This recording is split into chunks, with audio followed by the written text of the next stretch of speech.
If you want to talk about Division III basketball, you've logged on to the right place.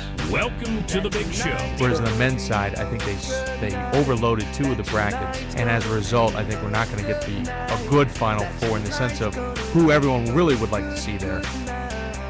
The system is a mess, guys, but I think that's neither here nor there.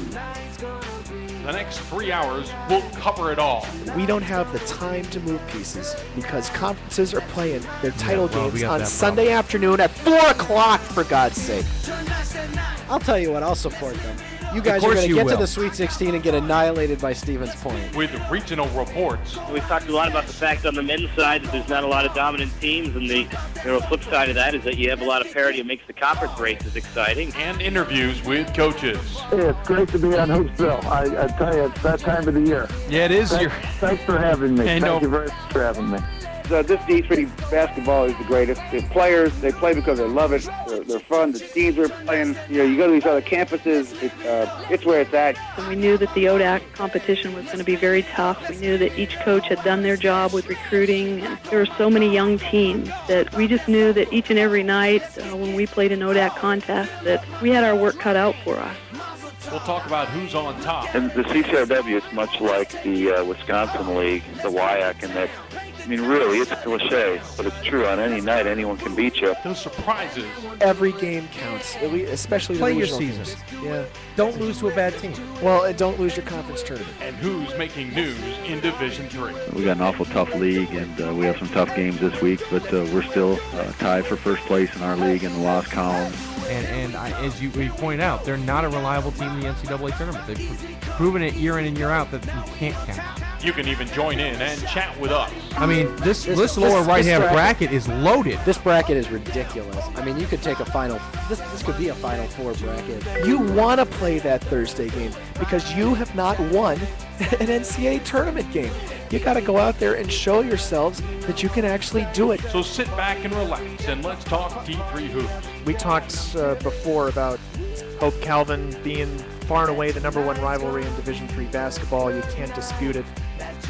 I think the WIAC always deserves 2 teams in the poll for sure, and probably 3. Well, one, I think they got the easiest run to a possible Final Four. They don't have a lot of challenges on the way.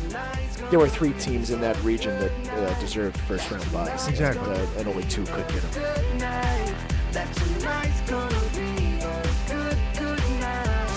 Now it's time for Hoopsville. Great show. Keep this up. This is a good thing for D3, and I will enjoy listening to the rest of the show. Let's get it started in here. Everybody, let's get into it. Get stoked, get it started, get it started, get it started. Let's get it started. Here's your host, Dave McHugh. And welcoming everybody to another week of Hoopsville. Just days away from Selection Sunday, Matchup Monday. Glad everybody could join us in show as always. Got questions for us? Always email us at hoopsville@d3hoops.com. That's hoopsville at d3hoops.com. And also IM us at hoopsville2000 on your AOL IM. You can join us in the chat room just to the right of your video monitor. And don't forget, you can also tweet us if you want, or join us on Twitter at D3Hoopsville. Days away from when the NCAA plans to select teams, and 1 extra day until they'll tell us who made the tournament. And interestingly enough, not many upsets. We are status quo at this point in time in Conference Championship Week. And let's not waste any more time. Pat Coleman from D3Hoops.com is joining us on the line. Pat, how are you? .com is joining us on the line. Pat, how are you? Yeah. Pat? Hey, you know, I can't hear you. Well, that's strange. Oh, that was better. I could tell I was on the air because I was watching the show. But I was just calling to find out who's in and who's out of consideration in your conference. In my conference, which conference would that be? The one I want to talk about, or the one I'd rather forget? Yeah, sure. Yeah, really, right now, everybody's in. It's amazing. I was just going through the top 25, Pat, and you got to get all the way down to number 25 on the women's side, Tufts, before you find a loss so far this week. I mean, that's not to say there's been a ton of games. and Tufts was last week. So right, and to Bowdoin, it was the previous week. So at this point in time, I don't remember the last time we didn't get to this point in the championship conference weekend where we didn't have at least one or two kind of, ooh, that's going to hurt. Yeah, and I think the circumstances and the schedule have changed a little bit. If you remember, for example, first of all, back not too long ago, probably 3 years ago, I think they might have changed. The Old Dominion Athletic Conference had its championship the whole week before. It was a Friday set. It was a Saturday, Sunday, Monday quarters, semifinals at the Salem Civic Center, and that was always a good kind of kickoff to championship week. It used to be the Colonial States back when it was the Pennsylvania Athletic Conference had its championship game on Thursday night. Now everything is really compacted into Friday, Saturday, and Sunday. So, I think part of the reason why there haven't been too many upsets is because there haven't been a whole lot of games yet. Yeah, that's exactly. There hasn't been a lot of games, certainly. And the more and more conferences are pushing their games to the weekend. Kind of harkens back to that quote you hear in the Open that Chris is yelling around today. You're playing your games at 4 o'clock on Sunday. More and more games are getting pushed off. No wonder the NCAA is pushing until Monday before they're going to tell you who's in and who's out. Right. Well, that's why that's why Selection Sunday's been killed. Yeah. Thank you, American Southwest Conference. Thank you, Centennial Conference. Yeah. Centennial Conference doesn't have a reason. No, I don't think so either. But they think they're special. Yeah, and that's the thing. You see, I get it maybe with the ODAC where you're doing it on a weekend thing, but still, maybe you could play a couple of the games earlier on and play the rest at Civic Center. But they've got their tradition. I'm not going to step on that. Centennial doesn't have to play Saturday, Sunday. No, it's good for conferences that are widespread and have travel issues. I'm actually okay with it in the ASC. The SDAC, that's fine too. Sure. These regionally very compact conferences like the NUMAC, I just don't see why you can't have semifinals on Friday night and a championship game on Saturday afternoon. That's just to stand on missed class time as an issue. Then they've been doing it all season. Yeah, if class time is a problem, then don't participate in the NCAA tournament. That's fine. Well, and all season long they've been playing Tuesday, Wednesday, Thursday night games during the season. It's not like the Landmark Conference that plays Friday, Saturday. They even reverted back to a Wednesday, Saturday schedule after the first season because they wanted to give their teams a chance to host. If they're going to step back and go Wednesday, Saturday in their conference, and they're a Friday, Saturday, Saturday, Sunday conference schedule anyway, why would you change a Centennial who plays Monday, Tuesday, Wednesday, Thursday, whatever day they want to during the middle of the week, and switch to a Friday, Saturday, Saturday, Sunday? It just and the other one that bugs me a little bit is the Mid-Atlantic region got socked with a couple blizzards, as everybody knows. There's another storm brewing up in the Northeast right now. What if you play these Friday, Saturday, Saturday, Sunday situations? You could put yourself at risk of running out of room to play that conference title, and then you're going to have to revert back to the regular season champ. Yeah, or if there's some other rule on the books, and some conferences may have that. Things that come into play probably fairly often for, say, baseball, but maybe not so much for basketball. And it's been a while since we've had a situation where the conference champion couldn't be decided by the deadline, and that was the Great Northeast Athletic Conference, and I think it was 1998 or 99, one of the first years we were doing this. And they had to float, and they got on Selection Sunday when that bracket was announced, it was GNAC champ TBA against somebody like... It's like the D1 65 versus 64 game. Almost, yeah. Number one seed will be playing whoever that game is. We haven't decided who the winner is yet.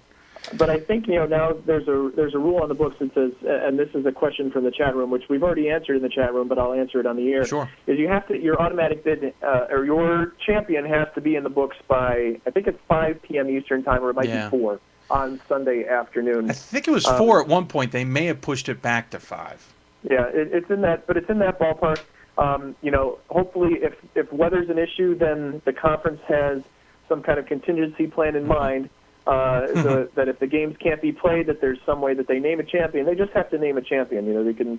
Right. It doesn't matter how. Like you could go NEAC and base your entire season on 3 games.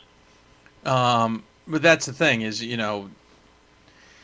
you got a conference like the NEAC who's got Texas Dallas traveling up, and you got others. I mean, just because UAA names their title in the middle of the regular season, or the regular season champ, I should say.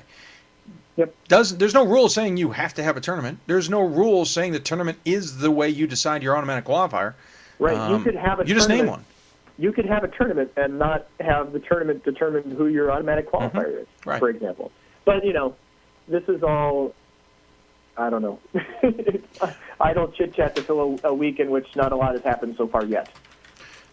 Sure, and that's the interesting thing. Not a lot has happened so far. Now, we got a ton of games obviously slated for tonight where we could see some upsets. As I said on another show yesterday, easily last night, tonight are kind of those gray areas where finally we start seeing some movements, finally start seeing some upsets that could ruin Pool C bids. And certainly by the time we're done Saturday night, I'm quite sure we're going to be looking at a topsy-turvy tournament selection because there's probably going to be some upsets. I don't remember a year that's gone by where some of the top teams haven't lost. Let's give the listeners, viewers, a little bit of an idea here. The selections are made on Sunday and the brackets come out Monday, but there's some locked teams that could ruin some days, and we've talked about this. But there's also some teams that are going to make that mysterious run. St. Mary's three years ago at about 500. What was it, 2 years ago in the CUNYAC? It was John Jay who made that mysterious run to a conference title and completely turned things upside down. Yeah, and one of the things that makes it less likely for that to happen this time around is in the interim, some of the conference tournaments have been cut back a little bit. There's only 6 teams playing for the Wisconsin Conference title, and only 4 of them are left alive. Only 6 teams play for the CAC title, and, right. and once upon a time it was 8, if not all 9. They did try 9, I think, one year. Yeah. Yeah. So it's kind of eliminated or limited the ability for a Cinderella to kind of come through and go all the way. To kind of go really deep down and pick out a team that could do something crazy or continue something crazy they've already started this week. I want to think about Chatham women's basketball. Yeah. They lost to W&J earlier in the year on a buzzer beater, and they in the President's Athletic Conference tournament, they were the 6th seed. They won at 3 seed Grove City back on Tuesday night. They have to face Thomas More on Thomas More's floor tomorrow in the conference semifinals. Right. But considering that they've already proven they can play with W&J at home, could they then, if they pull out the unthinkable on Friday, could they then do it again on a neutral floor? Yeah, absolutely. And sure. if that were to happen, this is obviously way out there, but they would be in the tournament at 13 and 15. Those kind of stories are kind of hard to swallow, identify. Well, yeah, maybe, but they're hard to identify this early on. That's just one example that I was able to think of off the top of my head. Sure. And by the way, the team you're talking about is not Chapman. No, it's Chatham. Yes. Chatham. Chapman is eligible for Pool B on the women's side, yes, and we think they're going to get in on the Pool B along with their cohorts on the men's side. Chapman is pretty much locked up along Chapman with Maryville. It's Chapman and Maryville, Tennessee, and I just don't see anybody else in men's basketball. In women's basketball, Chapman just has an overall record of 14 and 11. Right. But 50% of the games are outside of D3. I mean, less than 50%, but a lot of them. Yeah. What? Chapman. 10 and 8. There you go. 10 and 8 in region. Right. That would be enough to get them in. They have an average strength of schedule. They're right smack in the middle. And explain. That's the way Pool B is in women's basketball this year. Minnesota Morris is leading the way record-wise, 16 and 1 in region coming into the league, with really an awful strength of schedule, 435 winning percentage, number 381 overall in terms of how their OWP ranks. So they're pretty far down there, and that number isn't going to get much better. But if they end the season 21 and 6, and that would be 14 and 1 in region, I mean, who else are you going to take? I don't think you're going to take Daniel Webster with an even worse strength of schedule and a record that's not as good. They're 18-5 in region, and could be 20-5 when it's all said and done. I mean, it's just those two bids. It would be very interesting. That's about as wide open as that group can get, only because nobody really seems to want it. Well, and last year the Landmark swallowed up both Pool B conferences when they were in a non-automatic qualifier. They got both bids on the men's and women's side, and on the women's side it made complete sense simply because you got Moravian and Scranton, two of the better teams in the country to begin with. And so, after that, it was a steep fall off. So, that's just where it lines up now. Hey, I know you're going to hit the road to go see some of your own games. Yep, I'll be at the MIAC semifinals. St. Thomas is hosting Carleton. The other game is Augsburg at Gustavus. And if you get desperate, give me a call, and I will update you there. But tip-off isn't until 7:45 my time, 8:45 your time. Yeah, well. So I may not have much to update you on. Yeah, I was going to say, and the ball's been tipped. Announced, Dave, and oddly enough, Teddy Archer is in the starting lineup. and interestingly enough, the ball has been tipped up. So we're off and running. It has not been controlled yet. No. Very good. Exactly. Obviously, we'll all be on the call later this weekend. You, Gord, and myself calling basketball games, but tune in to D3 Hoops website, front page for that information. That's right. Very good, man. And we'll also have the CUNYAC title games on Saturday. Mark Simon on the call from CCNY. Awesome. Weather permitting. Very nice. Production note open for Mark. Very good. There you go. All right. Take care. We'll talk to you soon. All right. Bye. All right. Bye. Pat Coleman, editor-in-chief of D3Hoops.com, taking off for his own game as well. Got a question, by the way. Becker College, 17-8, 13-1 in conference play, losing to Elms College at a buzzer beater. If they win their conference tournament, is there any chance they get the Pool B bid if Maryville and Chapman lose their conference championships? In a word, no. And nothing against Becker. Absolutely nothing against Becker. I'm going to call them up here real quick so I can explain it in better detail. But for starters, Chapman's not in a conference, so that's out of it. Chapman has wrapped up their season, and they are done. Their record will not change. Becker is 17-8. However, I'm just double checking those are all in region, and they are. So that is 8 regional losses for Becker. Maryville on the other side has 4 overall losses. They're in a conference that they will be playing. I think got more games. I'm confirming that as well. But it doesn't matter if they lose because they're 21-4 overall. One of their wins won't count, so that that hurts a little bit. But loss-wise, one of their losses will not count. So essentially, they are 20-3 overall in regional record. And if they lose in the GSAC, it doesn't matter. So Becker's out. Becker can't make it in at a 17-8 overall record. It doesn't matter what their conference record is. So no, they've got no chance at a Pool B. I hate to say it. They're going to be thrown into the Pool C category where they certainly are able to be in, but I don't think they're even getting in on that end either. So it just to keep in mind. Sorry for you Becker fans, but that's not going to happen for you. Something else I wanted to touch on because some people have been talking about it in the chat room, talking about regional records versus strength of schedule. One of the examples is Farmingdale State women, who I believe only have 1 loss at this point in time. And the question was raised, will they get in if they lose another game? Their strength of schedule is at 226. Yeah, their strength of schedule stinks. That is certainly true. But on the women's side of things, keep in mind, I'm looking at the Atlantic region right now, they are 5th, so they're behind Marymount and Mary Washington. They're also behind Kane and William Patterson. So that'll put them 3rd in the regional rankings, conceivably, because 2 of those teams above them are most likely going to take Pool A bids, so you'll have 2 teams ahead of them. But at some point in time, you got to remember the overall record does mean something. And to quote a coach I believe we had on last week, you know what, you get this far in the season and you've still only lost 1 or 2 games, that is something that is considered and rewarded. Strength of schedule, regional record are equal. And so if Farmingdale State has a 2nd loss on their roster, I don't think it's something you shy away from. Now, granted, they're 5th in the region. That doesn't bode well, but look ahead of them. There's only one team ahead of them in Mary Washington has less regional record losses. So it's not like, and they're ahead of one that's got 4 regional record losses in Mount St. Mary's.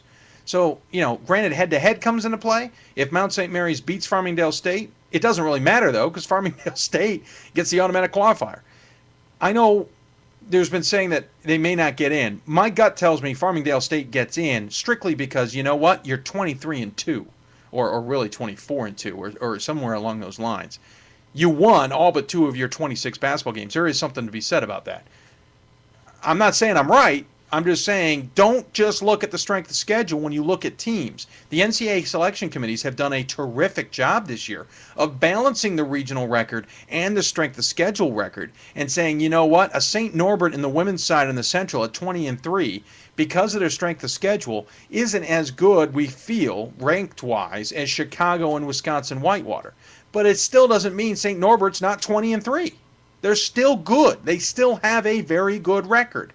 The oddball on this, on the women's side, is Rochester of New York. 16-6 and ranked 2nd in the region. That's a real strong indicator that they're looking at strength of schedule. Maybe a little bit too much. There's a lot of other factors go into it. I don't have all the data in front of me. But consider the fact that the regional record does count. Does count. Okay, and the next question is Farmingdale gets the AQ, does Mount St. Mary's get in? Now we're pushing it because Mount St. Mary's is going to have 5 regional losses. It's going to be tough. It's going to be tough. I think, honestly, if Farmingdale State loses, in my opinion, that's a 2-bid conference. If Farmingdale State wins, it may only be a 1-bid conference. I'm calling up, by the way, the strength of schedules. I want to see what Mount St. Mary's is. 542. That's a really good strength of schedule. 54th in the country. So conceivably they could get in. It's going to be, that would be a bubble burster game right there. Here's the real problem: if there's a number of upsets. If there's a number of upsets, then both teams are in trouble. Let's remember that. I got another question. Is it possible that since the Atlantic region of the women's rankings have 2 NJAC teams that have almost similar records will be in the same region, or will the NCAA put them in different regions? Way too early to say. You got to remember a few things about that. For starters, they may put them in different pods, but the same region, meaning they'll meet each other in the Sweet 16 Elite 8. They probably won't be in the same pod on the first weekend. The NCAA has done a good job of trying to keep those types of teams away from each other, so they won't eliminate each other in the first weekend, most likely. But that doesn't mean the Sweet 16 isn't a matchup or the Elite 8 isn't a matchup. But it also matters who else gets in. Remember, the NJAC in the is part of the Atlantic and the Mid-Atlantic on the women's side, and it is chock-a-block full of good teams. Marymount, Mary Washington, both regions, mind you, Muhlenberg, Gettysburg, Lebanon Valley, Moravian, Scranton, Messiah. This is just off the top of my head. Kane, William Patterson. That's 10 teams already I've mentioned. So this area is going to be difficult to begin with. But if they both end up with similar regional records, I wouldn't be surprised if they avoid each other in the first weekend. There are no way. I cannot imagine the NCAA is going to be able to keep them away from each other to the Final Four. There are too many good women's teams, and with traveling restrictions and all that, I'd be surprised if William Patterson and Kane didn't run into each other in the second weekend. If they don't run into each other, if they keep winning till Shirk Center, that means some other teams like in the Northeast, where there's a ton of good teams, or the Midwest, West / and the South, that means a lot of teams ran into each other, and the NJAC got really, really lucky. Though, with proximity, it is possible that one of those teams gets shipped to the Northeast. If they do, though, it'd be hard-pressed to believe they're going to be hosting a lot. So my gut tells me, yeah, not in the same pods, but definitely in the same region. They'll have to probably eliminate each other in that first weekend. So Duquesne and William Patterson both get the host first weekend. I could see it happening. Again, though, they're up against some other tough teams. In the Atlantic, Kane and William Patterson and Marymount Granted, the geographic proximity there allows Marymount to move out and be a little further south, maybe a Mid-Atlantic host or even a South host. So, yeah, I could see that being a split. In the Mid-Atlantic region, Moravian is up in that direction. Muhlenberg, Lebanon Valley are not. Messiah is not. Scranton is kind of, but Scranton probably won't be hosting. So, yeah, I could see Kane and William Patterson hosting first weekends. I really could. The other example was last year. Kane hosted first weekend, and WPU went to Mary Washington on the same side of the bracket. Exactly. That's what I'm getting at. So, but I could see him hosting both sides. Hey, if you've got more questions for us, email me at hoopsville@d3hoops.com. That's hoopsville@d3hoops.com. You can also IM us at Hoopsville2000 on your AOL IM, or join us in the chat room where everybody is chatting it up. It is just to the right of the video monitor. If you're listening to us on d3hoops.com, that means click on the monitor, and you'll be able to call up the chat room. And you can always join us on Twitter. That is D3Hoopsville, or when you're on Twitter, just search for Hoopsville. By the way, speaking of William Patterson, we're going to be talking to their women's coach, Erin Monahan, coming up here in just a few minutes. We'll talk to her about the situation out in her land. Rodney Wecker of Austin will be joining us, switching back to women's basketball. Darren Bennett of Skidmore out of the East region, and Charles Rancourt of Lycoming will be joining us in the Mid-Atlantic region. That's all ahead of us. By the way, get your pencils ready because Skidmore is our school of the week, and so we'll be asking the traditional 5 questions. So it sounds like Chris had a little trouble, so he made them easy. Is that true, Chris? Did you make them? Did you make them easy? Yeah. It was a little easier. So Chris made them easy, folks. By the way, over Chris's shoulder is his favorite saying of the week. It's from Sunday. We'll probably switch it in the middle of the show. Hint, hint. You want to play that Thursday game. Remember, some teams will have Thursday games before playing Saturday on the men's side. Not on the women's this year, but on the men's. There will be, I believe, 3 teams that get first-round byes. That means a smaller pod will play, 2 games will play there and going on to face 1. So just remember that. There is that opportunity. So lots to cover, folks. Hoopsville at d3hoops.com. Hoopsville at d3hoops.com. You can also IM us at Hoopsville2000 on your AOL IM. Join us in the chat room or join us on Twitter. By the way, I want to thank everybody for listening on Sunday evening. Set a new record for this season. Well over 1,000 of you tuned in. I know more of you are out there. Please listen in. The archive did pretty well to yourself. But tell your friends, tell your family, tell your teammates, your coaches, anybody you want to tell. We are on the air until 9 o'clock tonight. If you're listening to us on the front page of d3hoops.com, don't be shocked at the audio. That is us. And also don't forget, you could also, we're going to have a longer show on Sundays, what I'm trying to get at. We're going to actually hit the air at 5 p.m. Eastern time on Sunday, 5 p.m. Eastern, when teams should be done playing, and start breaking down what we think is going to be happening down the road. So there's your stats. We'll probably be on until 9 that night too. When you are done, can we talk NESCAC? Well, we can try. Here's the problem with the NESCAC. We traditionally talk about them Sunday, and we certainly talked a lot about them on Sunday. But NESCAC fan 2, if you want to ask a quick question during the break, I'll try and answer it on the other side for your listening pleasure. Again, William Patterson's Erin Monahan. When we come back from break, you'll listen to Hoopsville, presented by d3hoops.com and broadcasting thanks to Ustream. We'll be back after this. Are you an embarrassment on the dance floor? Do you confuse state capitals and read too many celebrity gossip magazines? Well, if you answered yes, you may have what it takes to adopt a teen from foster care, because teens don't need perfection, they need you. So if you think an MP3 is a computer virus, it's okay. There are thousands of teens in foster care who would love to put up with you. For more information, call 1-888-200-4005 or go to adoptuskids.org. Brought to you by the U.S. Department of Health and Human Services, Adopt Us Kids, and the Ad Council. Effort, drive, and determination build champions. Be there March 19th through 20th at the Salem Civic Center in Salem, Virginia for the 2010 NCAA Division III Men's Basketball Championship, hosted by Old Dominion Athletic Conference and the City of Salem. For tickets, call 540-375-3004 or log on to ncaa.com/tickets. Did you know Division III basketball has a radio show completely dedicated to them every week? Welcome to the big show. Well, they do. You can tune into Hoopsville every Sunday night from 7 to 9 p.m. Eastern, live on your computer. Great show. Just go to d3hoops.com and click on the Hoopsville link for more information. Because if you're a Division III basketball fan, you've got to listen to Hoopsville. Hoopsville is presented thanks to Goucher College Radio and D3Hoops.com. NCAA Women's College Basketball. All day, every day, our game. These women can really play. Filling it up, knocking them down, and bringing it home. It's basketball at its purest. For family fun and great entertainment, there's nothing like it. All day, every day, our game. NCAA Women's College Basketball. And welcome back to Hoopsville. I'm your host, Dave McHugh, broadcasting out of the Hoopsville studios, thanks to the National Association of Basketball Coaches and D3Hoops.com. There is snow in the forecast, Chris. Did you get that memo? I did. It might be snowing a little more up north. Yeah, let's keep it up north. How's that sound? Quick question. NESCAC School hosts one of the NCAA tournaments. Amherst is a shoo-in on the women's side. Williams is a shoo-in on the men's side. There are certainly other teams on the women's side that may host. That's all depending on who gets in and who doesn't.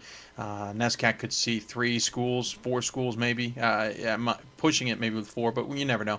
But yeah, Williams on the men's side, Amherst on the women's side, definitely going to be hosting NCAA tournament now, and they could even host all the way through the second weekend as well, depending on outcomes. It's hard-pressed to believe it's hard-pressed to believe Amherst and Williams will not be hosting all the way to the Final Four, strictly because of their records. I'd be shocked if I saw anything else. And they both have pretty good facilities, so I'm not that surprised if that would happen. Hey, let's jump back to the Atlantic we were talking about a little bit earlier on the women's side and bring in the number 8 William Patterson women's basketball program and Coach Aaron Monahan. Coach, welcome to the program. Thank you very much for having me. I appreciate it. Hey, rumor has it it's snowing up there. Oh, lots of snow up north here. That's a shame. I wish I could have sympathy, Coach, but down here in Baltimore, we ran out of it after the second blizzard hit. Oh, jeez. Hey, congratulations so far on a heck of a season, I must say. 25-1, 12-1 the NJAC. That one loss coming to Kane, who, by the way, is having a heck of a season themselves. They are 25-1, 13-0. Last year, 19-8. Did you really think this rebound to 25-1 was possible? I really didn't. I have a great bunch of seniors and very competitive. And, even 5 games into my season, we lost our leading scorer. She was first-team All-Conference, April Smith. So even being 5-0 and losing her, it was really tough to say that at this point we'd be 25-1. But these kids have worked incredibly hard, and my seniors don't want to lose. And, like you said, it's been a great ride. It really has. Yeah, certainly a great ride. Again, that loss to Kane, though, you look at that score and you go, wow, 102-66. But Kane's been a really tough program. Before we talk a little bit more about you guys, let me talk. I'd love to get your opinion on that women's program. I'm going to guess that 102-66 probably doesn't tell the whole story. But certainly, they look like the dominating team in the NJAC. Oh, they definitely are. They're solid kids. They have the Player of the Year, the Defensive Player of the Year, the Rookie of the Year. And she has 18 on the team, and she plays all kids. I mean, it's not like she just played her 5 against us. They're very talented, very talented. She's a great coach. She does a great job there. My team averaged about 14 turnovers a game. We had 20 first-half turnovers, and that was us.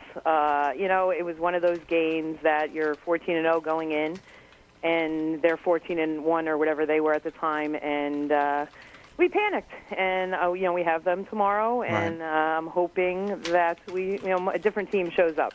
That's really all I can say at this point. The score definitely doesn't show. They wanted it. They wanted us because we were ranked at that time too. Again, hopefully we could just give a better game. Certainly, that is the one that's upcoming on the 26th, to be exact, and I can't even remember what day is today. So that's tomorrow. That's correct. NJAC Championship tomorrow. For starters, is there any concern that the winter weather you're experiencing now may push that game? It definitely, actually, I just got the phone with my seniors, waiting to hear if we got the call. Most likely, our school will be canceled, and we have been told that if we are canceled, we will not travel. Our men are hosting on Saturday, Gotcha. So it gets to a point of, hopefully we can stay away from their game time so we can support them. But rumor has it if we are canceled tomorrow, it will be Saturday at 7. With our men playing at 2, so at least we can see them play also. And, sure. hopefully we can, my opinion, I'd rather play tomorrow. Sure. We're anxious. We want to get it over with, and, hopefully good things can happen. Now, at this point in time, it'd be hard-pressed to believe you're not into the NCAA tournament as well, both you and Kane, no matter the outcome. Is there anything in the back of your mind you're kind of, because I don't think win or loss, it changes much for you guys when it comes to regional rankings / hosting opportunities. Are you thinking ahead already to what's going to happen next weekend? Honestly, I'm not thinking ahead. You can ask my athletic director. I am more one game coach more than anything, especially this year. Good. I'm very anxious, though. This is one of the first. I've been 17 years doing this, and one of the first years that we can honestly say we know we're in. Usually, it's that anticipation to find out if we're in. At this point, we are very anxious to see where we're going.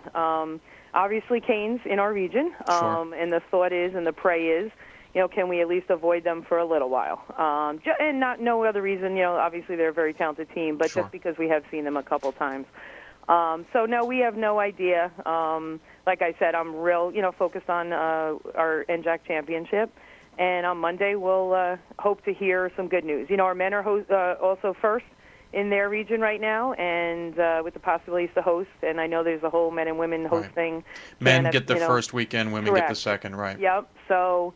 That's something I did forget about when I was talking about it earlier. You're right. I totally forgot that the William Patterson men are probably a lock for a hosting opportunity itself. Yes, and there's not many of us, that are ranked together at the same time and ranked so high. So, we are in a situation. And you know what? I'll be honest, though. My seniors are very interested in traveling. They don't get the home court thing where the coaches are saying, we want to stay home.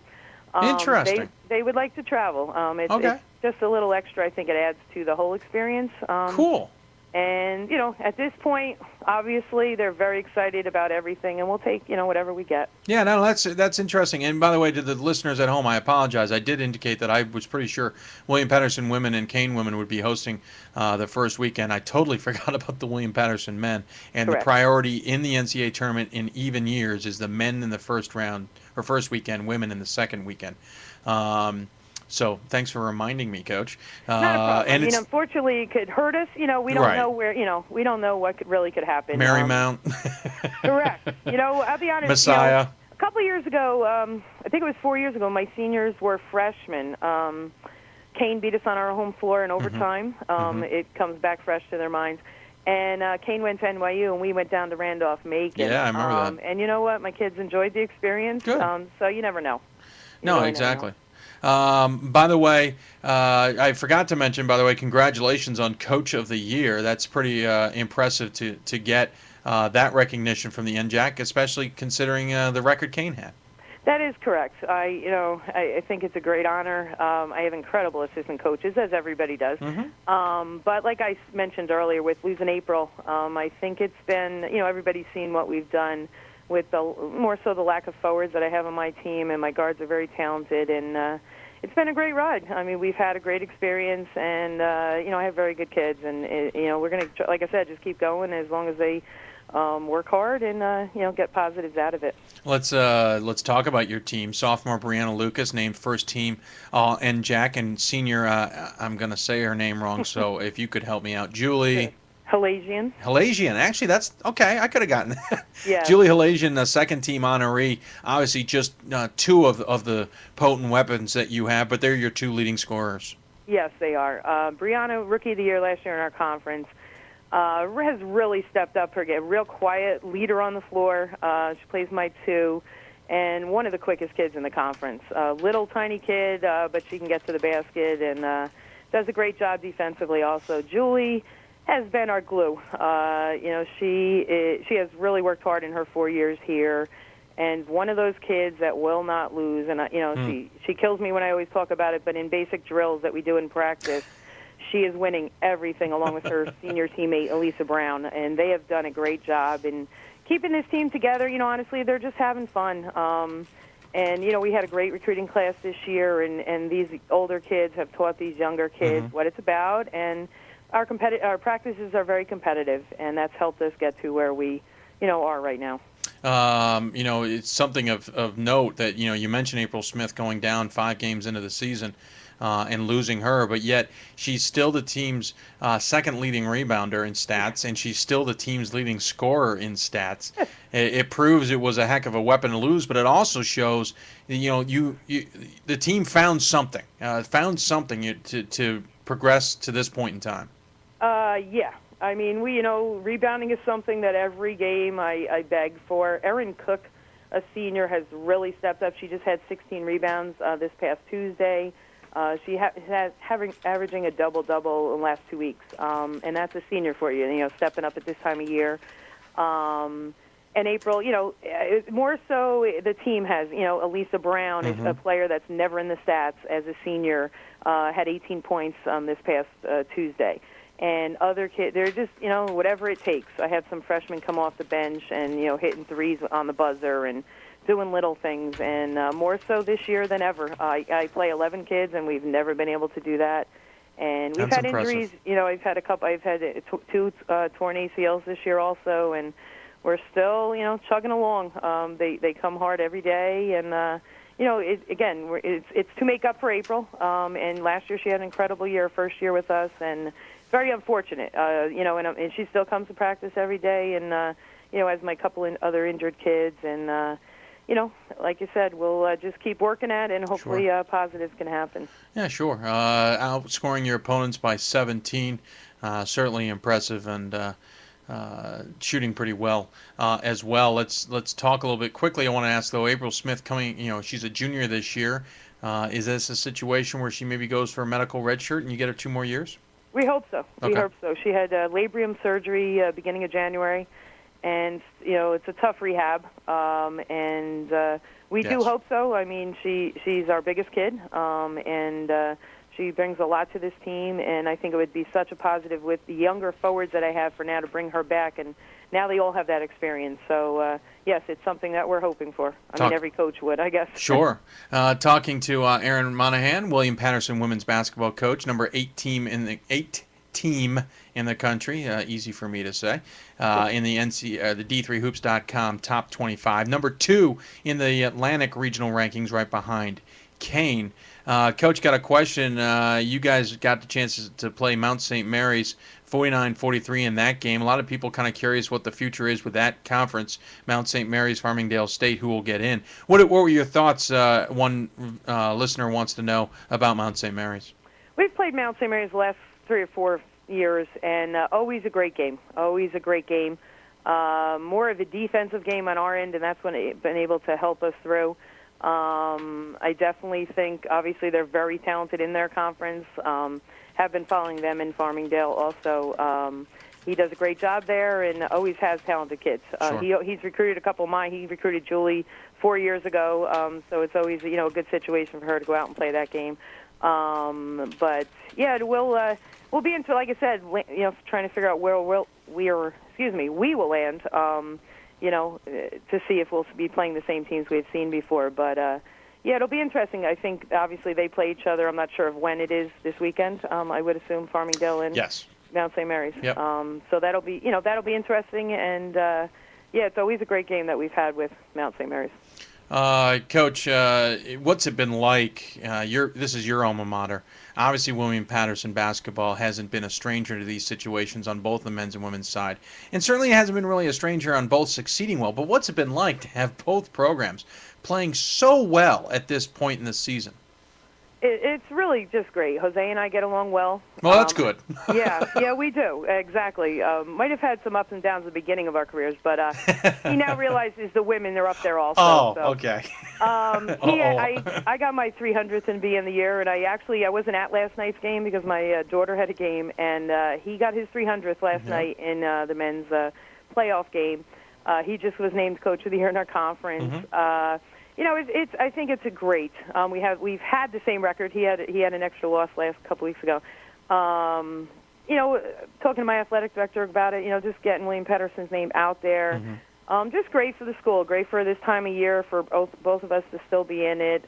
He has great kids and myself also, and they all get along, and that's a positive too. So, hopefully we can both go as far. Unfortunately, we'll be playing on the same weekends, the same times. Our athletic directors have to split up, all that stuff. But it's a great thing. No fight there on where the AD goes. Well, I assume my head stays home, and they got to do what they got to do. Sure. Like I said, hopefully we'll travel. If they both want to stay home, I'm okay with that also. We talked to Coach Bill Finney of Marymount last week. Of course, turns out just hours before he announced his retirement. And I talked to him about the fact that, the Atlantic and the Mid-Atlantic are full of women's teams that are extremely good this year. I rattled off 10 off the top of my head just a few minutes ago.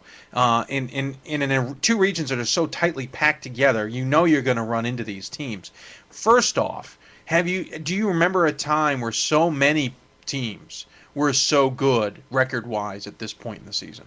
No, I really don't. I mean, we play Moravian, we go to Muhlenberg.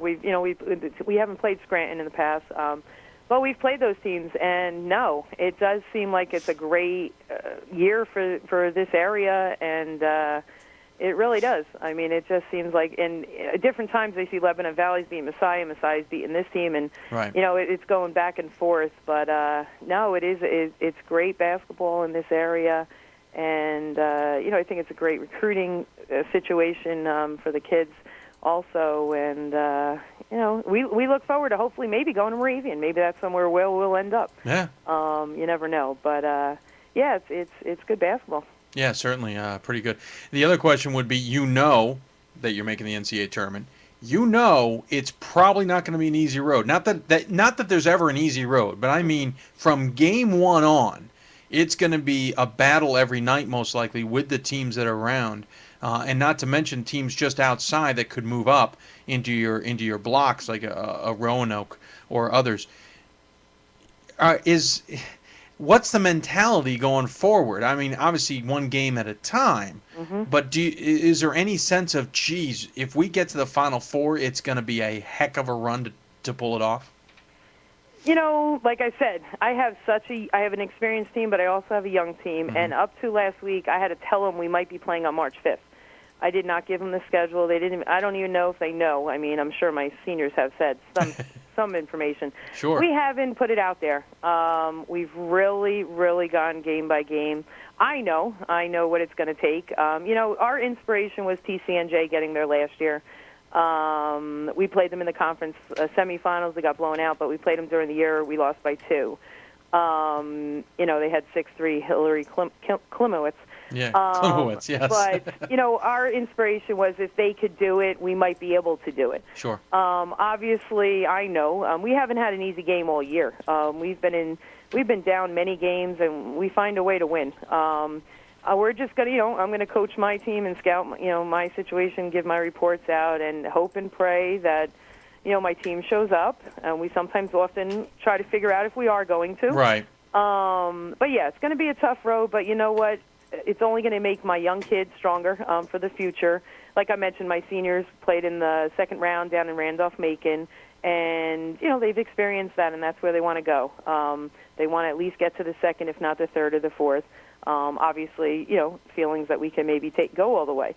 But, we definitely will go day by day here and practice ourselves and try to have a great time with this experience, because I think that all has a lot to do with our ride, too. Sure.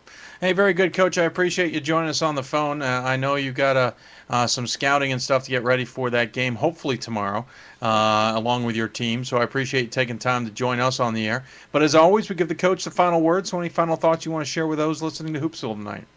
No, you guys do a great job for Division III basketball. It's great to listen weekly and go on your website daily. So, great job to you guys, and keep it up. Thank you, Coach. Appreciate it, and thanks for joining us on the air. That certainly helps us as well. So take care. Good luck against Kane, and good luck when in the NCAA tournament. Thanks for having me. Take care. All right, take care. All right, bye-bye. Coach Erin Monahan, now a 5-time NJAC Coach of the Year. Congratulations to her team. Again, pretty impressive record if you look at it. 25-1, 12-1 the NJAC. Their only loss coming to Kane. They will rematch against Kane for the championship tomorrow night on schedule at 7 o'clock, though. That could change due to the weather up there, so stay tuned to their websites to double check.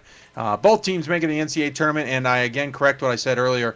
William Patterson women will most likely not be hosting the first 2 games of the tournament, the first weekend, because the men's team is doing just as well, 24-2, and will most likely themselves be hosting as well. Of course, the men will be taking on Richard Stockton at home on Saturday at 2 o'clock. Hey, if you got any questions for me, email me at hoopsville@d3hoops.com. That is hoopsville@d3hoops.com. You can also IM us at hoopsville2000 on your AOL IM.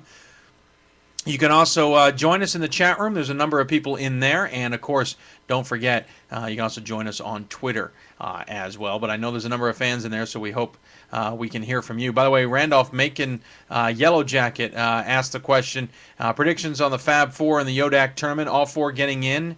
Predictions on who wins the rematch of last week's Hampden-Sydney Randolph-Macon game and who gets in the NCAA tournament. We're talking men's, obviously, on this one. Randolph-Macon, I think, is going to take Hampden-Sydney this time around. I don't think you can trip them up twice in a week. If you do, then I don't think Randolph-Macon deserves to be in the NCAA tournament. They'll certainly be on the proverbial bubble. Though I know Pat Coleman certainly feels that Randolph-Macon is in. I think the other 3 are in. That all being said, if they all lose in the first round, or most of them lose in the first round, and you get a number of upsets across the country, it's going to get more and more difficult for the ODAC tournament or ODAC conference to get 4 men's teams in, especially 5 if none of the 4 win the conference title. But it's happened. I wouldn't be surprised. I've said from the get-go I thought all 4 were going to get in. I'm just a little worried about Randolph-Macon taking another loss. And remember, at the same time, those upsets could cause further problems. So that's just my thought on it. But again, I think the 4 get in for whatever reason. Just my opinion. Let me go through some scores, by the way, that are happening right now in men's basketball. Capital Athletic Conference. St. Mary's is beating Marymount 46-31. Winner of that goes on to the championship game between either York or Wesley, and we'll get that score in just a few minutes. St. Mary's, the higher number 1 regionally ranked team. Salem State and Farmingdale State on the men's side. Farmingdale State leads at the half, 47-31. Also at the half, it is W&L, Washington Jefferson 30, Grove City 25 in men's basketball action. Had the York game, but can't seem to call it up now. We'll check on that in just a minute. Curry and Wentworth are at the half, and it's Curry 35, Wentworth 24. I'm having trouble with a lot of these games. I think I screwed up a setting. Bethany is up on Thomas More 39-34 in their game, with 39-36 with 19:14 remaining. In women's basketball action, in the ODAC, Eastern Mennonite leads Randolph-Macon 69-64 in that game. Certainly that is at the half as well. Actually, that's a final. Of course, now I'm wondering if I got the right game there. I called up the right game, but maybe I'm incorrect. So disregard what I just said. Oh, here we go on women's basketball action with 15:42 remaining in the Capital Athletic Conference game. Mary Washington is leading York 52-42. That game being played down at Mary Washington. In WIAC basketball on the women's side, Stout has the lead 37-34 on Stevens Point with 22 seconds left in women's basketball action. So there's a few scores for you. I'm going to now try and call up the ones that we're missing. Again, if you have any questions for us, email us at hoopsville@d3hoops.com. IM us at hoopsville2000. Join us in the chat room or join us on Twitter. We'd love to hear from you. If you're catching us on the d3hoops.com homepage, welcome to the program, and hope you're enjoying it. Don't stray away. We'd love to have you in here. Again, we'll get some other scores when we get the opportunities. Going to call up York again, see if we can get their score in their game against Wesley. And right now it seems live stats may be down, but we'll keep an eye out on it. Again, by the way, back to the ODAC men, we will have Commissioner Brad Bankston on the show Sunday evening in our special expanded coverage of what was used to be called Selection Sunday. We'll talk to him about the chances of 4 teams getting in from the ODAC men's side and what it's been like to have 2 teams ranked number 1 in the country at some point in time. And we'll talk to him about the upcoming Final Four once again in Salem and the fact that it has been extended for 1 more season at least at the Salem Civic Center. The ODAC is the co-sponsor of that along with the city of Salem, so we'll chat with him about that. We'll also talk some other basketball here and there. So if you have any questions for us, email us at hoopsville@d3hoops.com. That is Hoopsville at d3hoops.com. We'll certainly try and take your questions. I know there's a number of people. By the way, another thing that's worth taking a look at on the front page of d3hoops.com in the Daily Dose section, taking a whack at Pool C. Pat Coleman ran some numbers and gave some predictions that he had for men's basketball so far, who he thinks getting the Pool C bids. For example, he does have on the ODAC side Guilford, Virginia Wesleyan, Randolph-Macon, all making it with the assumption that the title is going to Guilford.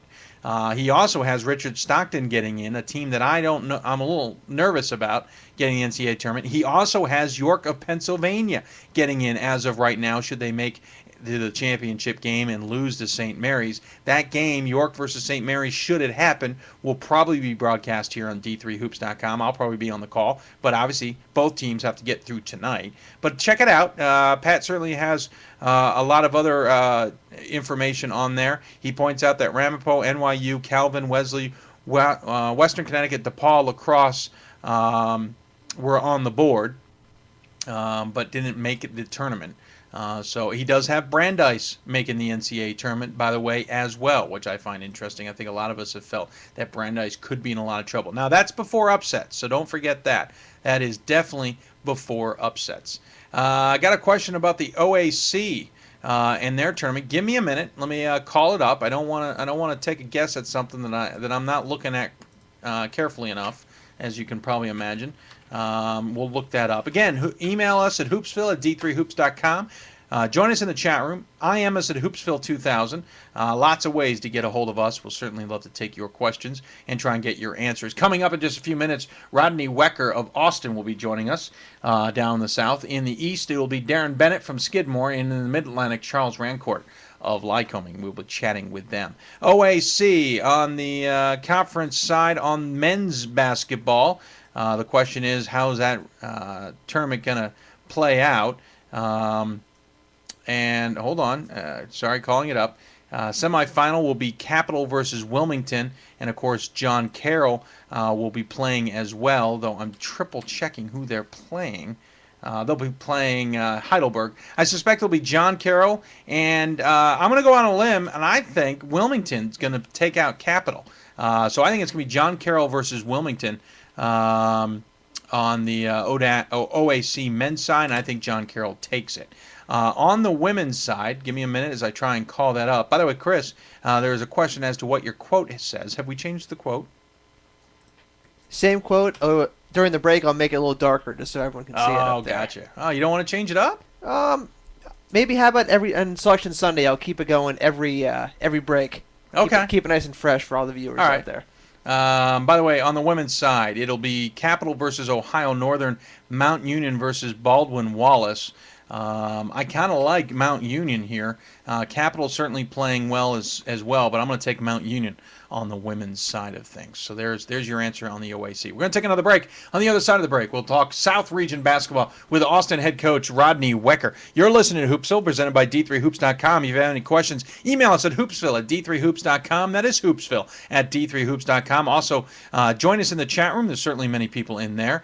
And don't forget to join us on AOL IM Hoopsville 2000. There's a question about the MAC Commonwealth getting 3 teams in. I'll answer that question after the break. You're listening to Hoopsville. We'll be back right after this. Who are you? What are your team colors? Who can make you cheer? Who can bring your family and friends together? And play your fight song? Who can bring you to your feet? Or bring you to your knees?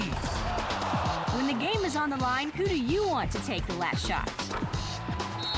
And who do you want to slap high fives, jump up and down, and yell at the top of your lungs with? There's probably a game near you today. NCAA basketball. Who's your team? Amber Alert, abducted child, African-American girl, 6 years old. Suspect wearing blue shirt, black jeans. Now when an Amber Alert is issued, you can get the same information the authorities get right on your cell phone. Sign up for free at wirelessamberalerts.org. Think of it, something as simple as a free text message could free an abducted child. All units Amber Alert canceled. Child recovered safely. Suspect is in custody.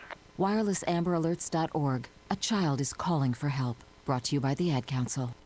All season long, let D3Football.com be your home for all the Division III football action on the road to the Stag Bowl. From interactive blogs and message boards to columns from around the region and around the nation on your favorite teams, nobody covers NCAA Division III better than D3Football.com. As the playoffs approach, get the scoop on who's in and who's out from the experts who picked all 32 teams last year. Don't go anywhere else. Get the info from the source for Division III football at www.d3football.com.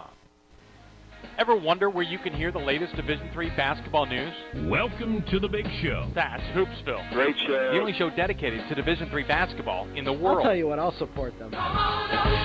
You can tune in to where coaches, players, fans, and even us commentators chat about the week that was and the week that will be. So tune into Hoopsville Sunday nights from 7 until 9 Eastern live on your computer. Or check out the podcast. Because if you want to talk Division III basketball, you've got to listen to Hoopsville. Hoopsville is presented by D3Hoops.com and broadcast thanks to Counter College Radio. For more information, go to www.d3hoops.com/Hoopsville.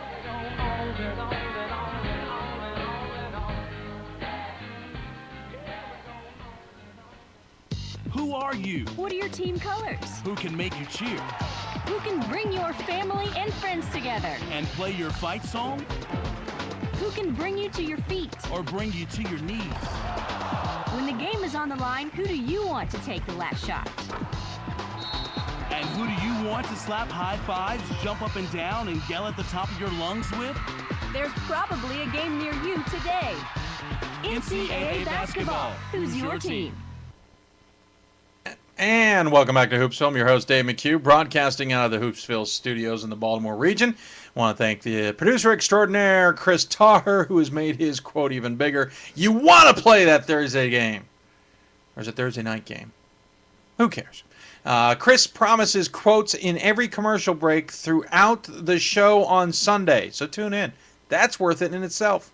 By the way, got a question that I alluded to in the chat room. Can the MAC Commonwealth get 3 teams in on the men's side? No.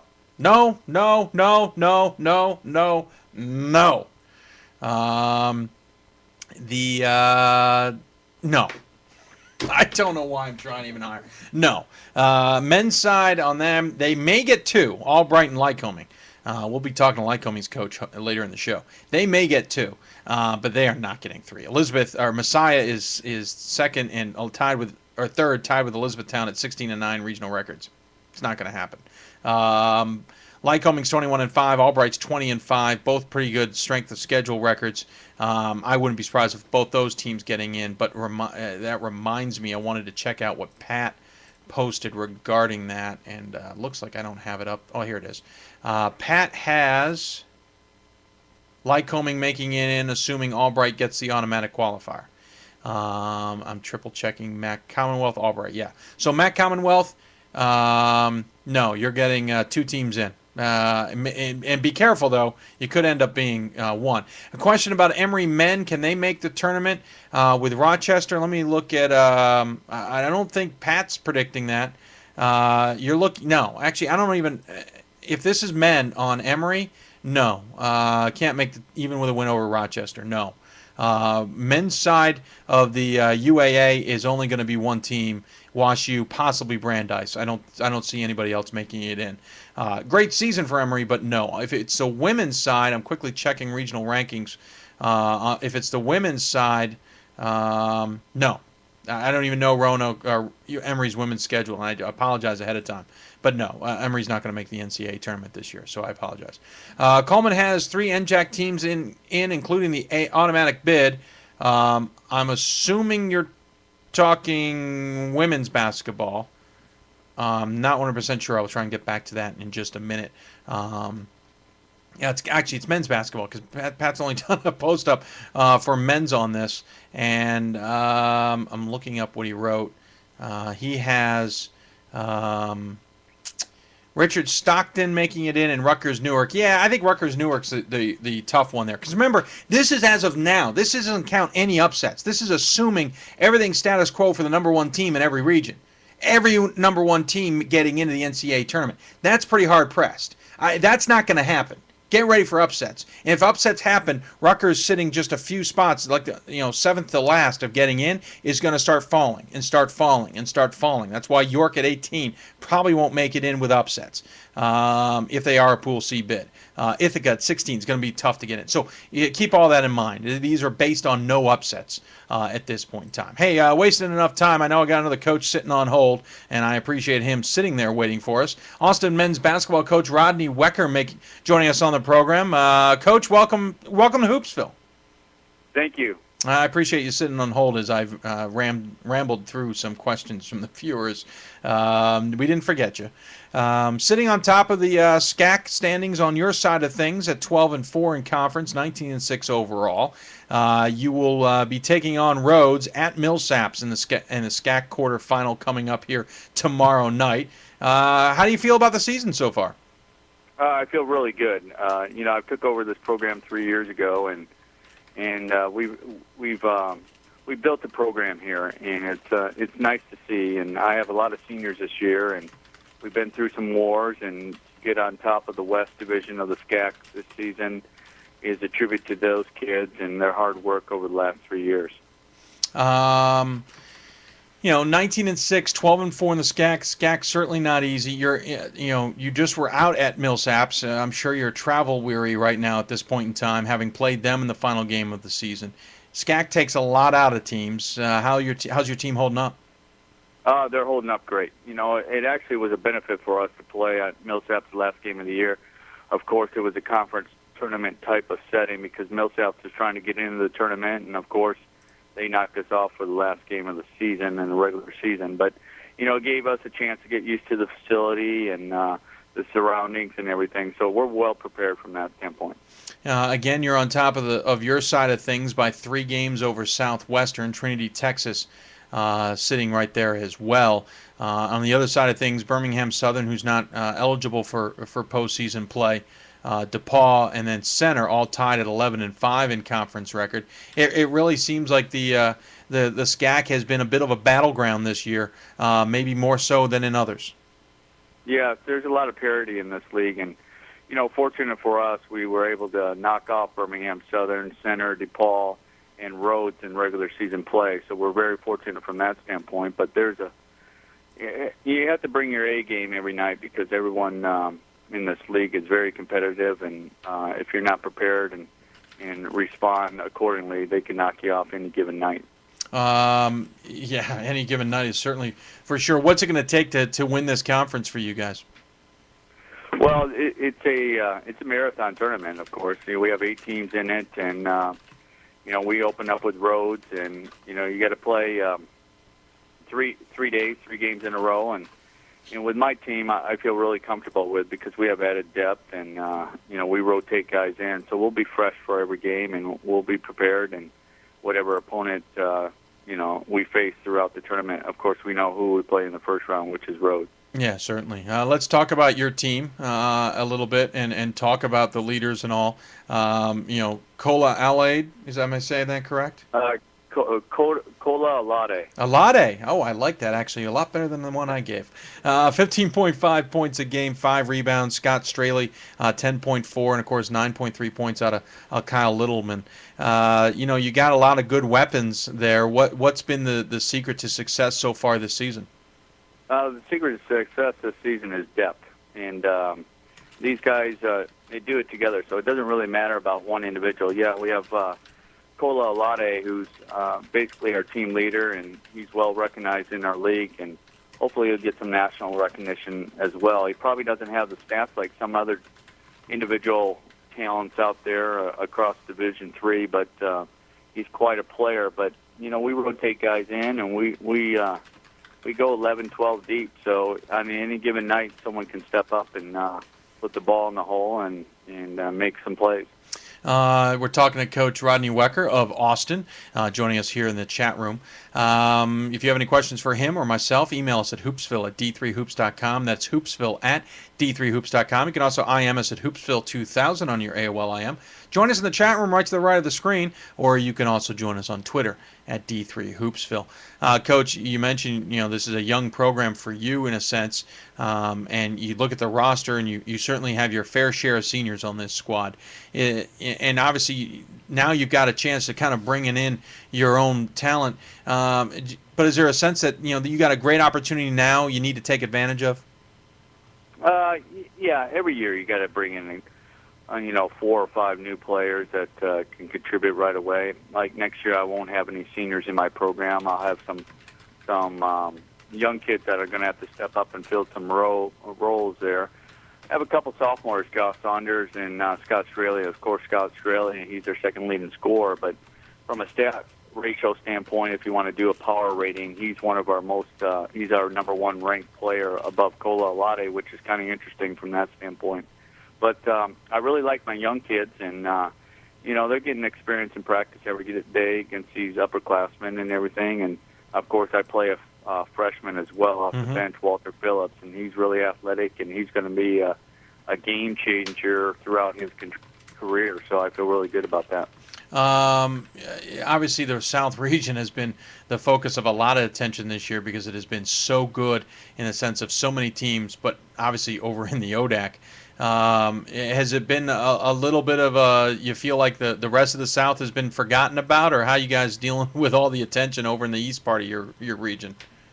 Well, yeah, there's 4 good teams over there, I think, and with our parity in our league, of course, we've had some recognition in the past. 2 teams from our league has gone to the national tournament, and hopefully people are aware of that. And Austin College is an unknown. 4 years ago, this program was 0-14 in conference play, so we've made a considerable jump, and hopefully we're giving recognition to the school and recognition to the SCAC conference and everything as well. But like I said, it's a tribute to these young kids who've worked hard to get to this point.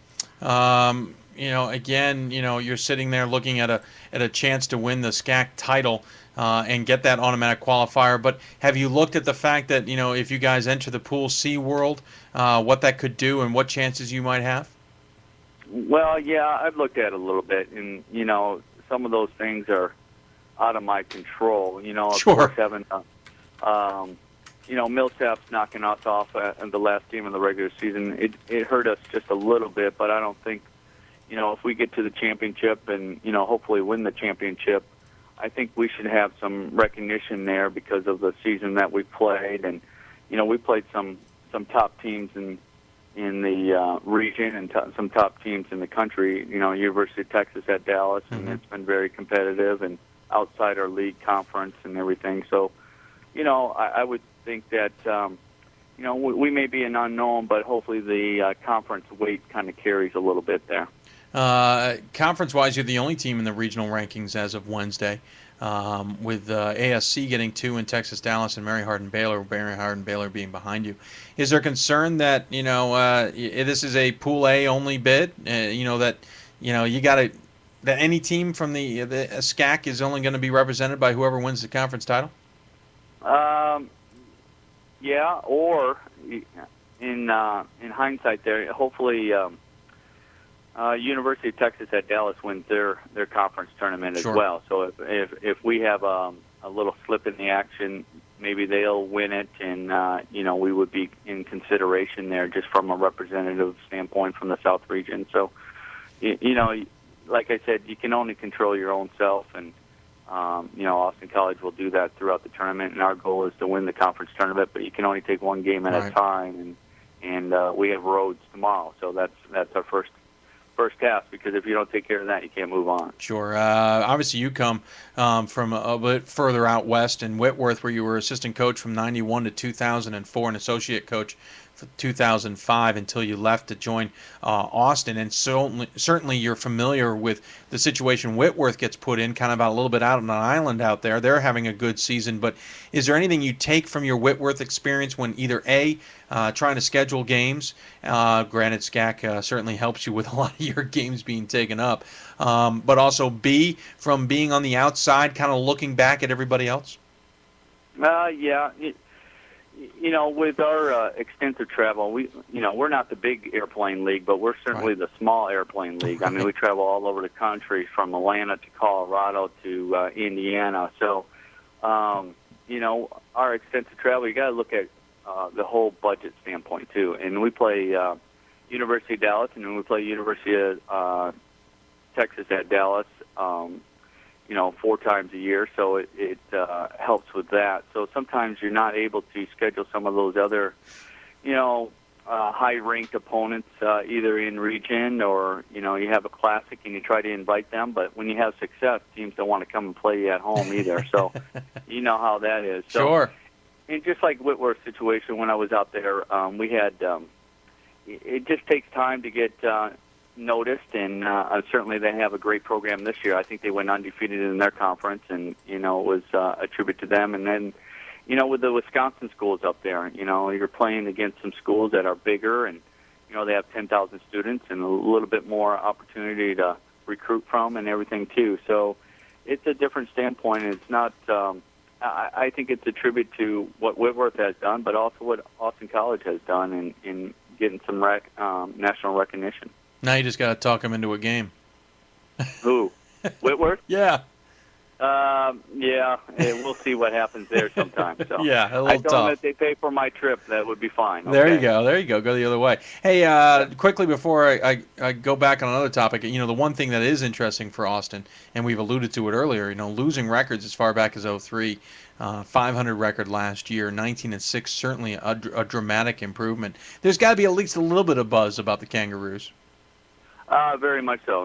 We're the running Roos, and it's getting the community back involved, and our campus is really excited. And, these are student athletes, and even on this conference tournament trip, I'm proctoring exams for some of my key players, and one of them is Kola Alade. So, these kids are here for the right reason, and basketball is part of their educational process. And, of course, they have a passion, and they want to be successful on the court as well as in the classroom. So, we're trying to excel in all areas in life, and that's what this is all about anyway. Sure. Wrapping up an interview here with Rodney Wecker, host of Austin College, 19-6, 12-4 overall. We mentioned Texas Dallas. You saw them twice, got them in the first game of the season by 2 in overtime. They returned the favor on you at their place with a 74-53 loss just 9 days later. Well, obviously, it's a long while back, but what can you tell us about Coach Butterfield's team? Well coached. I mean, they're very disciplined, and they run that offense of theirs, and they have shooters on the perimeter, and they have experience too. And sometimes you talk about experience really doesn't mean anything if you haven't learned anything from it. But those kids have learned through their program and have developed into a fine system there. And if you really look back at Coach Butterfield's success there, his early years were a little, yet to be desired as well. But and we all have. We all gone through that and build a program. And we always talk about not rebuilding a program, but you reload every year and you try to keep your program on top. And he's done a wonderful job, and it's good for us and it's good for our kids to compete at that high level. And of course, they were one game in overtime to get to the Final Four last year. So, it was kind of interesting from that standpoint. But he's done a fine job and have a good relationship with them, and we'll continue on competing against each other. Yeah, exactly. Very good. Hey, Coach, I appreciate you taking the time to join us here on Hoopsville. Good luck with the SCAC playoffs. Obviously, you guys, again, taking on Rhodes at Millsaps in the quarterfinals tomorrow night, and obviously moving on to the semis and championship, hopefully on Saturday and Sunday. As tradition implies, we always give the coach the final word. Any final thoughts you want to share with those listening here on Hoopsville tonight?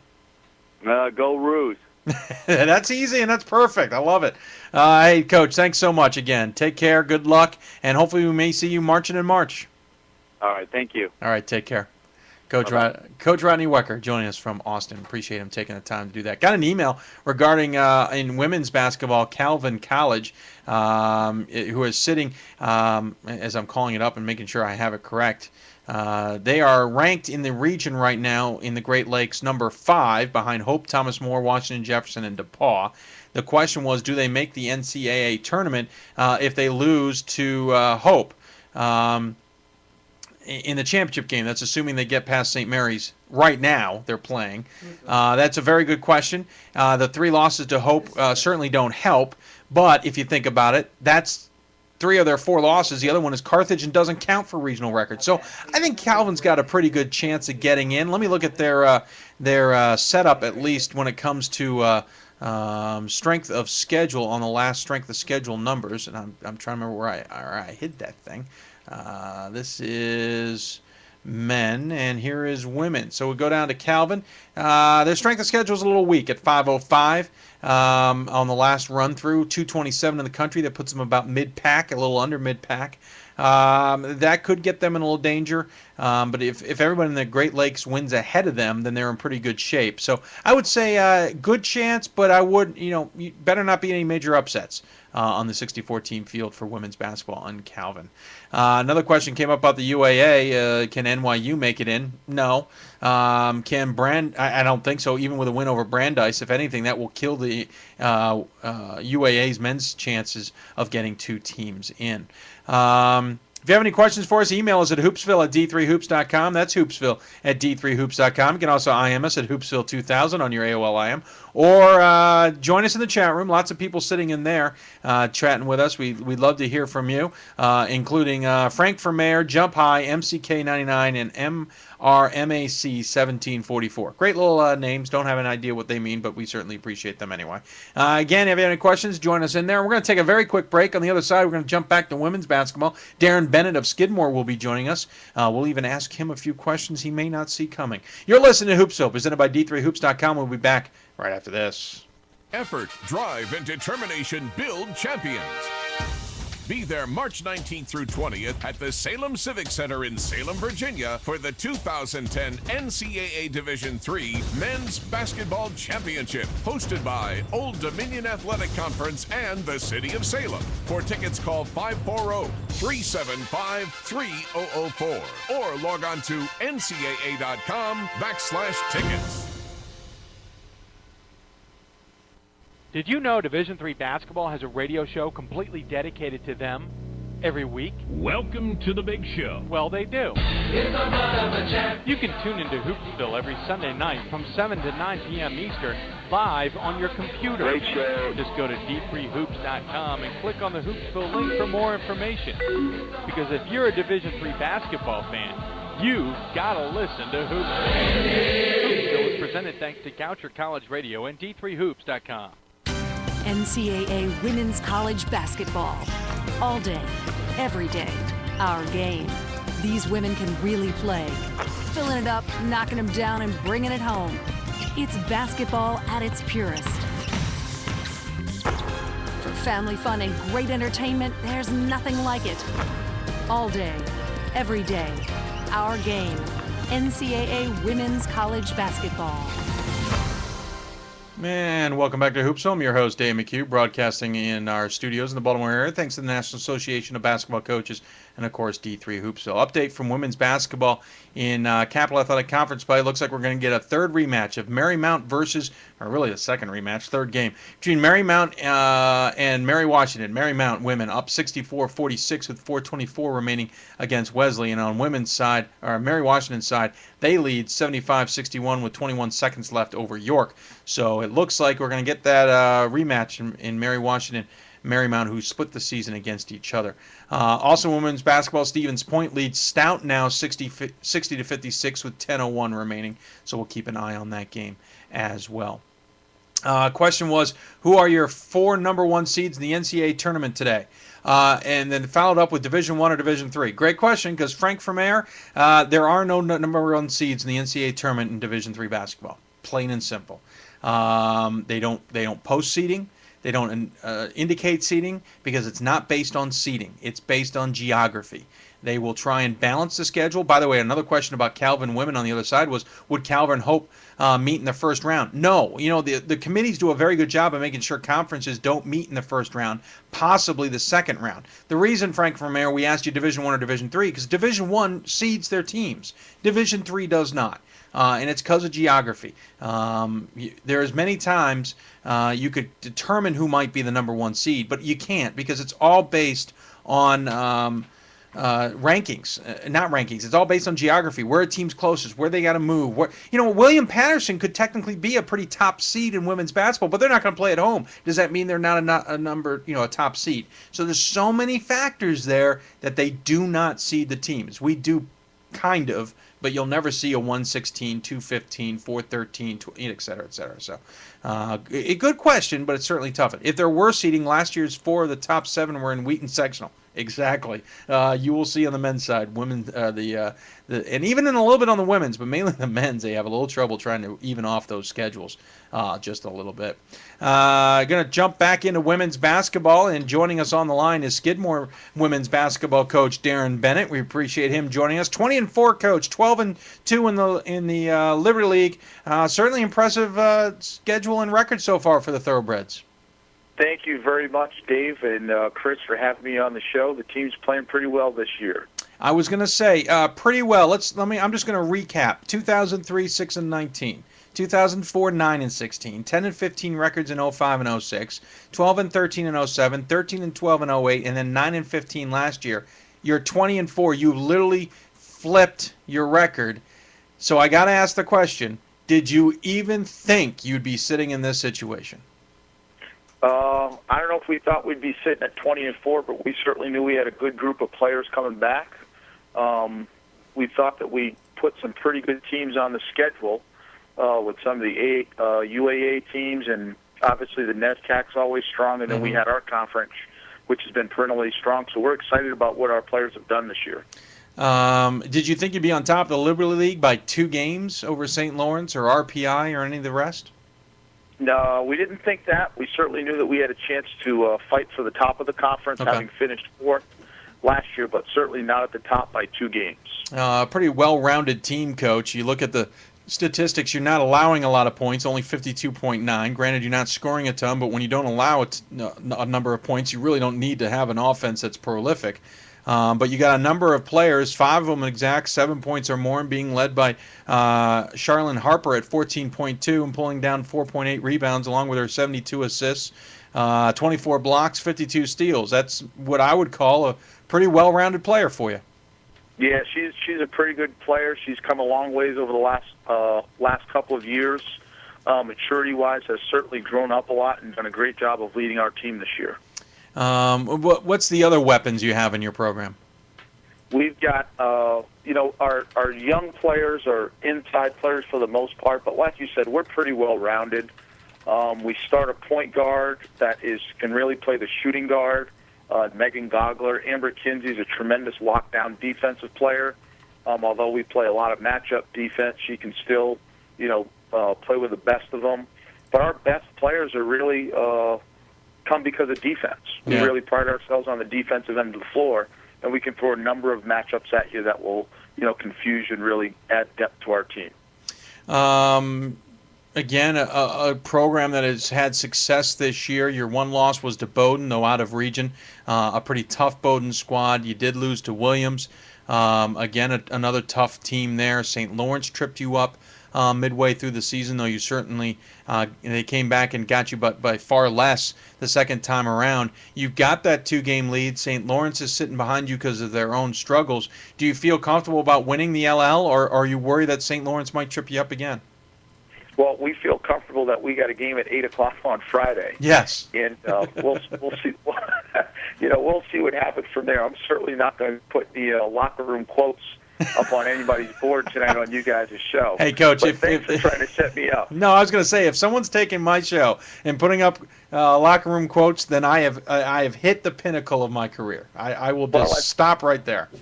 I'll tell you what, you guys are doing a tremendous job. I caught your show for the first time a couple nights ago, and I was really excited that not only is it a great show, but the amount of time that you spend on the show and the amount of coverage that you guys get from coast to coast from all the coaches. Yeah, well, I got to admit, you coaches like yourself certainly make our job just a little bit easier, so we certainly thank you for that. Of course, looking at your team, you got Hamilton. I don't want to skip over that. You got them tomorrow night at 8:00 in the Liberty League semifinal. Certainly a Hamilton squad that's pretty decent, 15-9, 8-6. Though you tripped them up twice this year. What can you tell them about the squad you've got to face coming up? they're a tremendous shooting team out on the perimeter. They don't have a whole lot of size inside. Their guards are young. They had the conference rookie of the year this year in one of their starting guards, and they really try and spread the floor and make you run the floor. Their point guard's a tremendous player. So we're really going to have to make it a physical game and try and push the tempo and get up and down the floor and utilize our depth. We got a lot of depth, and we want to make sure we utilize ours and try and get at their bench. Coach, one thing I look at also talking about your players is you certainly got a number of mentions, and I forgot to mention at the beginning your staff getting Coaching Staff of the Year, along with Sherilyn Harper, the unanimous first team selection, Dana Leonard and Megan Gowler. Is that correctly? Gogler? I'm sorry if she's listening. I apologize. Getting honorable mentions. But really, that's a pretty good statement to say for your program to get those recognitions in the end-of-the-year awards in the conference. It is. It says a lot about where our program has come from and, the amount of effort and summertime work that our players put in to get themselves to a position where they can compete for championships. And that's always been our goal. Talking to Coach Darren Bennett of Skidmore women's basketball program. Again, Skidmore 20-4 overall, 12-2 in the Liberty League. We'll be playing Hamilton tomorrow night in the semifinals of the Liberty League. If you have any questions for us or the coach, email us at hoopsville at d3hoops.com. That's hoopsville at d3hoops.com. You can also IM us at hoopsville2000. Join us in the chat room or join us on Twitter at d3hoopsville. Coach, let me talk quickly about recruiting. There was a question that came up in the chat room was with Union, RPI, and of course Skidmore all in close distance, and certainly other teams not that far away. Is there a fight over local talent? How tough is the recruiting? Recruiting's pretty tough. They're right. We're all in the same conference. We're all high academic institutions fighting over Section 2 players, and a lot of our top talented players also end up going to some of the NE10 colleges, which are somewhat local as well. Of course, outside New York, you got a little bit of, you got a senior in Kelly Bischoff from Florida, who's probably regretting the decision to come to upstate New York. Logan Frederick from Arlington, Virginia, and certainly others from outside the area, including a freshman from Lithuania who went to the Holderness School in New Hampshire. So, it's not just the New York area that you guys look into. No, it's definitely not. We get a lot of inquiries and those kind of things, and our admissions staff does a great job when they're on the road supporting athletics and looking out for us and, relaying names of any students that have interest of us in Skidmore. And we have a kid, Sarita Felton, as well, a junior point guard from Ohio. Yeah, exactly. I didn't want to leave her out. Thanks for reminding me. By the way, not every day you hear a coach say the admissions staff is helping them out recruiting. I've heard the exact opposite in some cases. That happens a lot too. But that's we try and support each other and put good programs out there. Hey, Coach, your road to Skidmore is certainly a little bit more interesting than many may realize. Before coming to Skidmore, you were the assistant coach and recruiting coordinator at Michigan State University's women's team. Before that, you spent a few seasons as assistant at Syracuse. It's not something I think everybody in Division III sees all the time. You even were an assistant at Temple. But before that, you were at Springfield College. So you kind of started at D3 school. You jump into the D1 world. You spend quite a few years at D1 before returning to D3. So my first question is, what led you back to D3? Well, there's a certain, I don't want to say freedom, but free time. There's a lot more freer time, which can be a good thing when you like to do more than just be a basketball coach. Mm-hmm. No, that's certainly true. The other program, it's coach all the time. And certainly with the roles you had, certainly makes it challenging. The other question, though, is, what was it about the D1 programs that, you say more time, certainly, but, what did you get from the D1 programs that you're now bringing to the D3 program?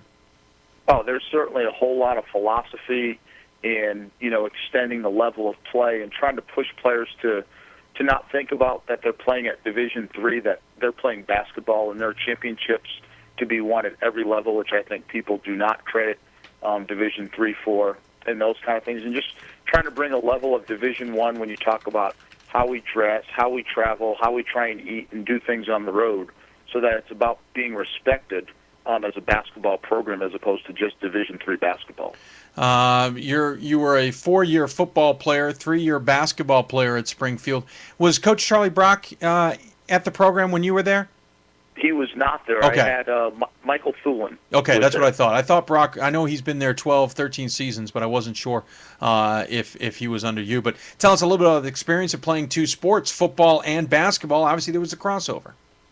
The crossover was hectic always because you went from going pretty much August through the part of the winter and then going inside. I guess the best part of the crossover was going inside from the cold weather. That's true. But certainly a vigorous thing. But a lot of the student athletes at Springfield College were 2-sport athletes. So it wasn't a trendy thing. It was kind of the norm. Gotcha. Hey, Coach, we decided to select Skidmore as our School of the Week. And usually this gives Chris, our producer, a little bit of a chance to have a little fun doing some research, though he admitted he ran into a stumbling block trying to find the perfect questions to ask about Skidmore. But we have 5 questions of the School of the Week, testing your knowledge of the school you're at. Granted, you haven't been there a lot of years. We realize that, but we like to do it anyway. And don't worry, some of the ones who've been there for decades have struggled with these questions, so it's not like it's your experience. So I'm bringing Chris in on this now. It's time for the 5 questions. The tie leaders are at 4, so no pressure. All right, we'll see. Chris, it's all yours. All right, Coach, here we go. First question. In all of college athletics, there are only 2 teams with thoroughbreds as their mascot. You and who else? Oh, man, I don't even know. I'd say SMU, I know, has a horse. This could be any division? Yeah, correct. Yeah, I know SMU has a horse, and that's the only other school I know. Dave, you have any guesses? No, I'm not even going to try. Yeah, a lot of horses out there, but Murray State University also goes by the thoroughbreds. Interesting. Yeah. Only their men's team. No Kentucky teams? Guess not. Wow. I don't know where Murray State is. But no, it's not in Kentucky. Okay, sorry, this question a little easier probably for you, Coach. In 2005, Baylor defeated who to win the Division I Women's Final Four? 2005, Baylor beat Michigan State, wasn't it? Yes, they did. That's a little bit of a shot across the bow. Your SID, Bill Jones, wanted me to work that in for you. So the year after you leave, they made it to the championship, so he wanted me to ask you about that one. Coach, if you'd like me to stop this now, I'm more than happy. I'm going to go through it because I'm going to be on you guys' show another time. I'm not sure when. Okay. I'm going to do some research on you guys. Actually, that's the first threat I would love to see happen. Awesome. Oh, by the way, I'm corrected. Murray State is in Kentucky. I'm sorry. I thought it was in a different state. Go ahead. All right, number 3. What famous ice cream founder attended Skidmore College? Famous ice cream founder. Oh man, that has to be. Really? I can't. They're up in Vermont. They're located in Vermont. I know that. I can't. I'll get back to that. Well, you got a 50-50 shot at it. Yeah. I know the name. I can't think of the name. They got one in town here, and all those different chocolate, double chocolate ice cream, and all that other stuff. I'm going to give you at least the ice cream company is correct. So it's Ben or Jerry. Ben and Jerry's. There you go. Yeah, but which one? Oh, who was it? Yeah. Yeah, it's one of the 2. I'm going to say. I think it was Ben.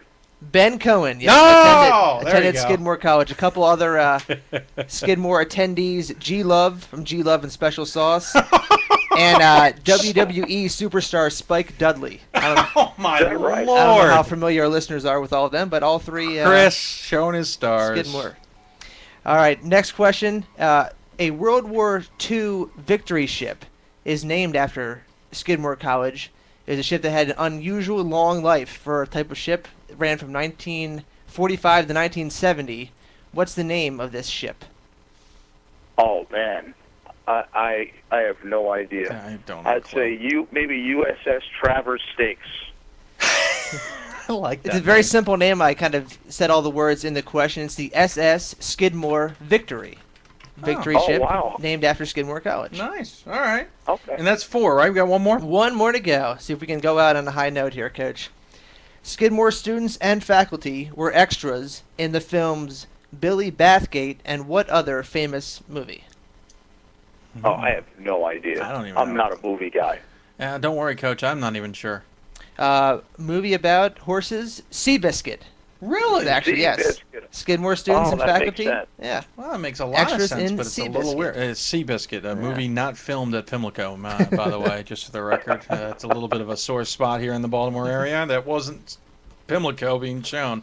Hey, Coach, thanks so much for joining us. I appreciate it and having a little fun with us as well. We'll look forward to getting you on strictly for the fact of how much research you can dig up on us. Okay.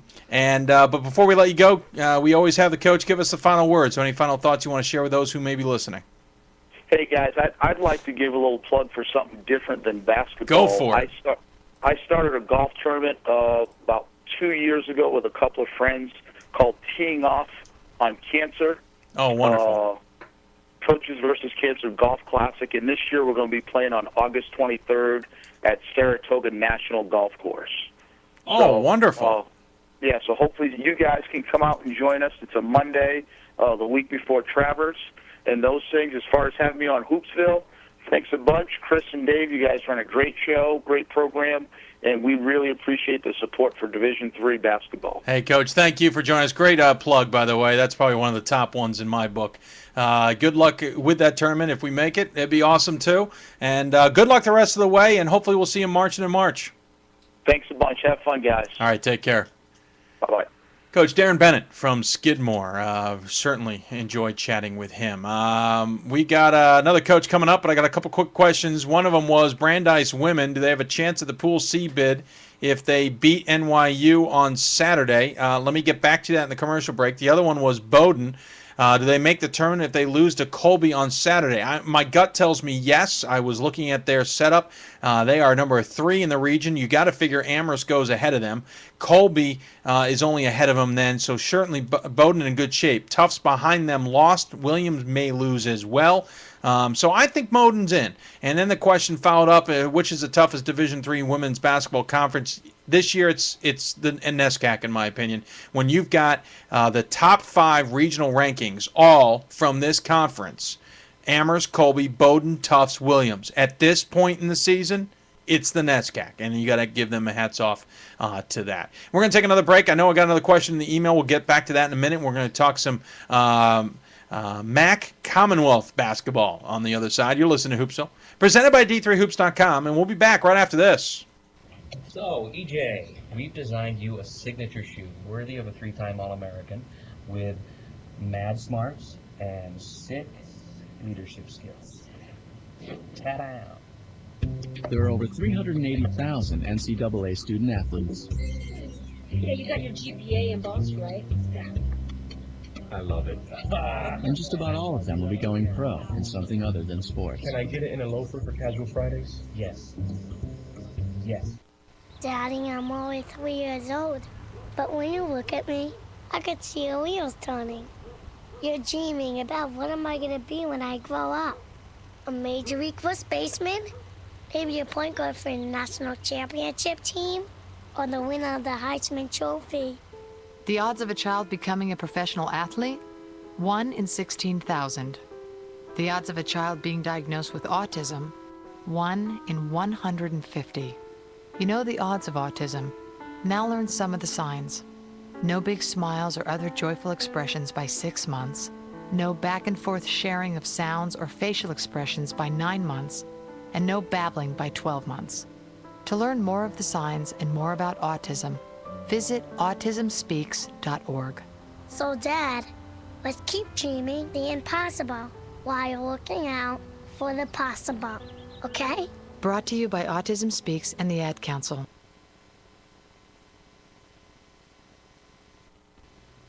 Did you know there's only one radio show dedicated to Division III basketball in the world? Welcome to the big show. It's Hoopsville.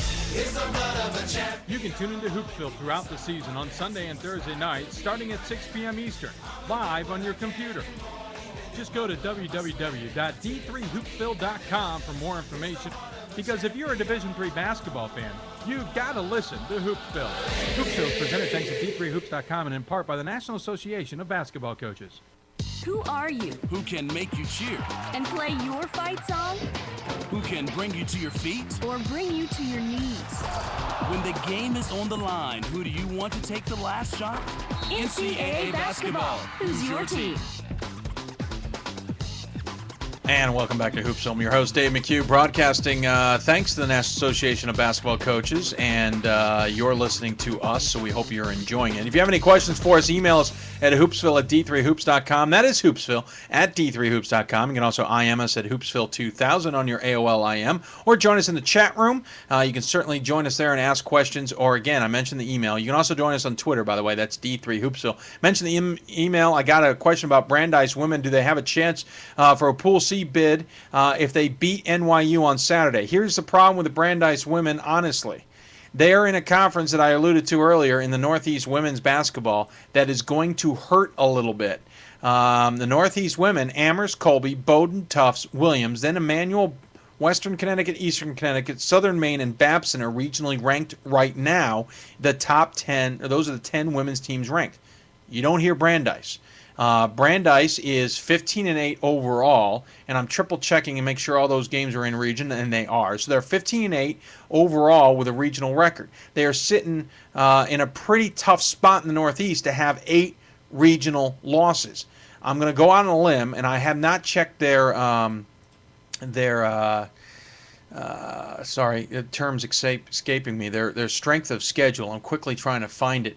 But I'm going to be hard-pressed to believe that the Brandeis women could make it in. They do have an extremely tough strength of schedule, 6-17, which ranks 6th. But the fact they have 8 regional losses and aren't even on the regional rankings right now makes me think they may not make it in. Again, I could be wrong. I'm certainly not the expert that the NCAA coaches will be. I say that sarcastically. But I think that certainly they've got the toughest road to hoe, especially if there's upsets. If there's upsets, they're going to take some of these teams. For example, William, Patterson, and Kane on the Atlantic side. They're locks. One of them's losing. So that means one bid's gone. There's going to be a lot of that in some of these. Marymount, Mary Washington, probably locks. One of them's losing. For sure.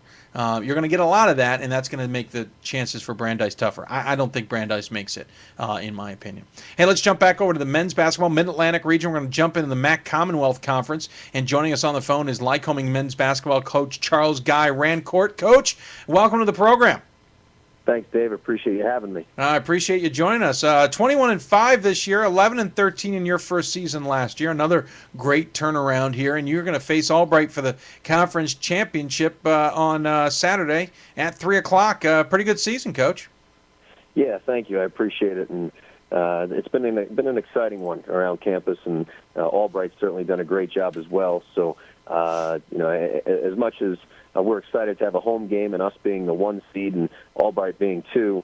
Those NCAA rankings still have Albright at 2 and us at 5. So right. We have a work cut out for us. Of course, you split the season with Albright, beating them at their place 74-69. They then thanked you very nicely on January 30th at your place 84-80. Certainly a team, Coach Ferry, and you guys are getting to know each other pretty well in this conference. What can you say about Albright? Talented. They have good guard play. A 6'11" center certainly doesn't hurt, and they just do a good job. And they find ways to win. If you look at their schedule for the season, they've had a lot of close games, but they've been able to one way or another find a way to pull it out. And it's credit to the team, and certainly Coach Ferry's done a great job, and it should be a fun one on Saturday. Yeah, it certainly should be a good game on Saturday. Let's talk about your team a little bit. Again, leading the team, or tied on top of the conference, 10-4. Albright getting the number 2 seed in the tie-breaking process.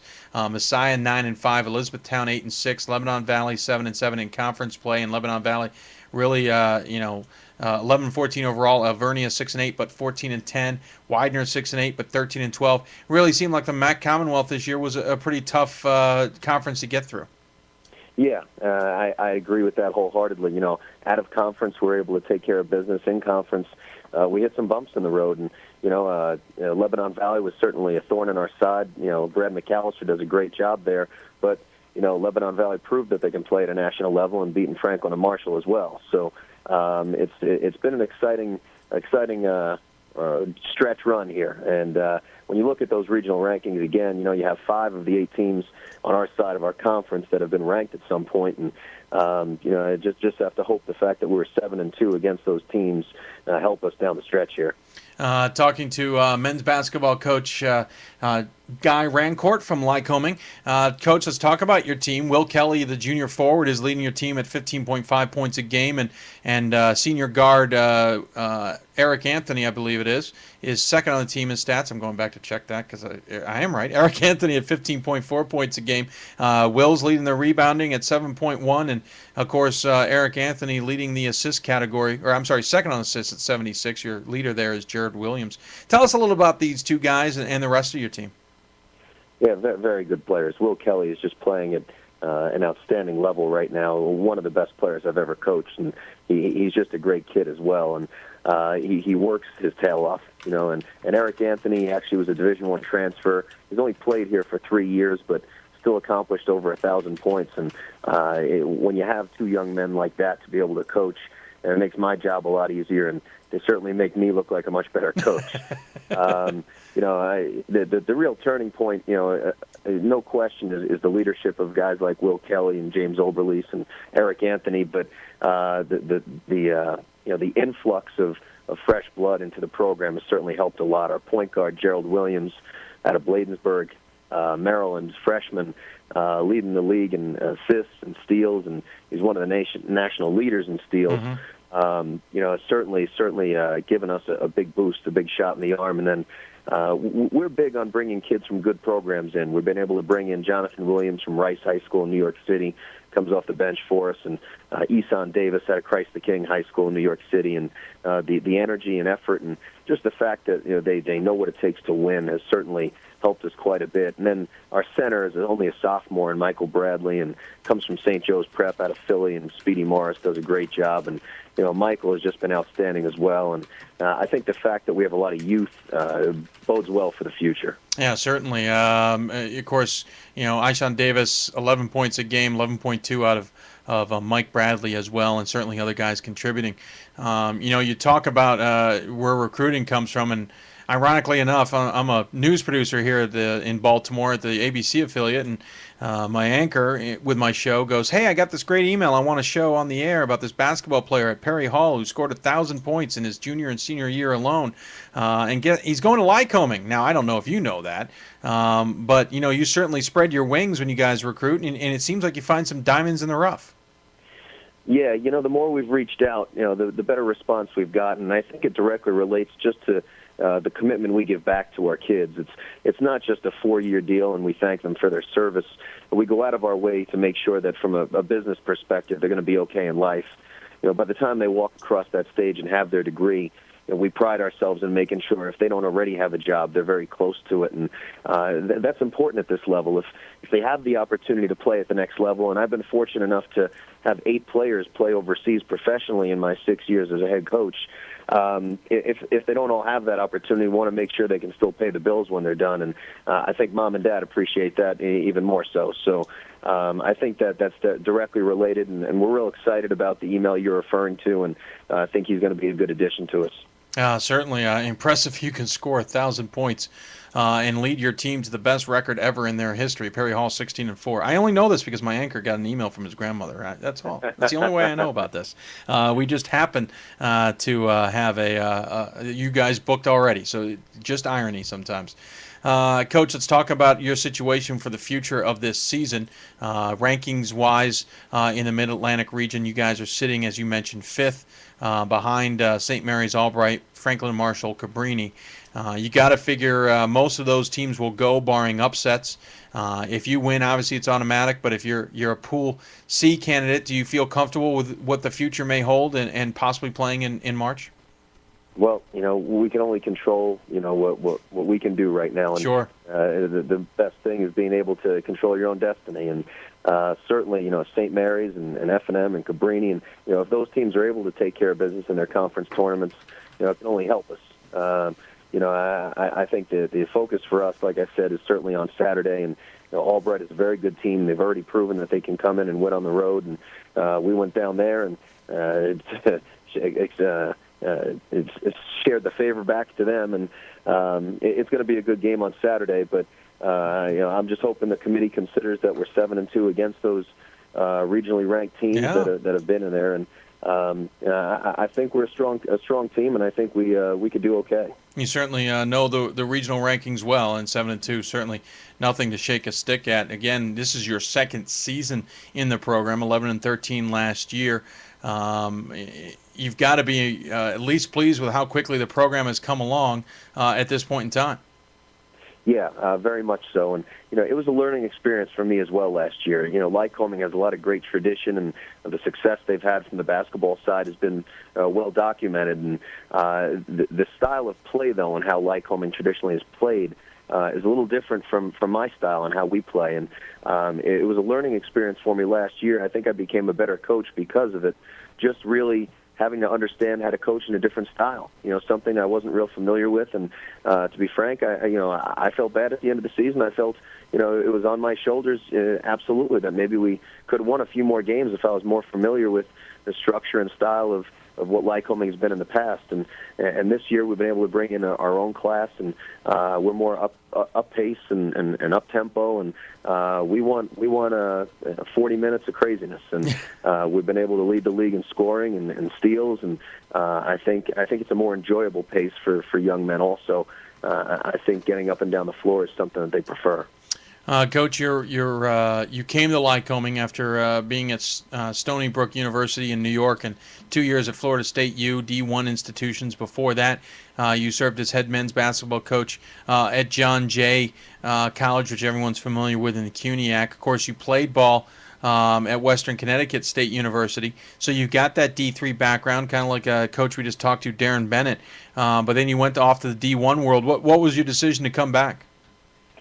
Well, it's a little bit of a different animal up there. There's no question, and I'm real proud of Coach Pike on Stony Brook, and they just hit their 20-win mark and sealed first place in the America East just last night. So he's well on his way, and Coach Hamilton, to say he's in his way, he's all set. But it was a great experience. I go from John Jay College, where I'm driving my own 15-passenger van to each game, to the next season taking a private plane to Duke and to Chapel Hill, and it was a little bit of a difference. Yeah, but it was a great experience, and what you really take from it is the understanding of the sacrifice, and it doesn't matter what level you are.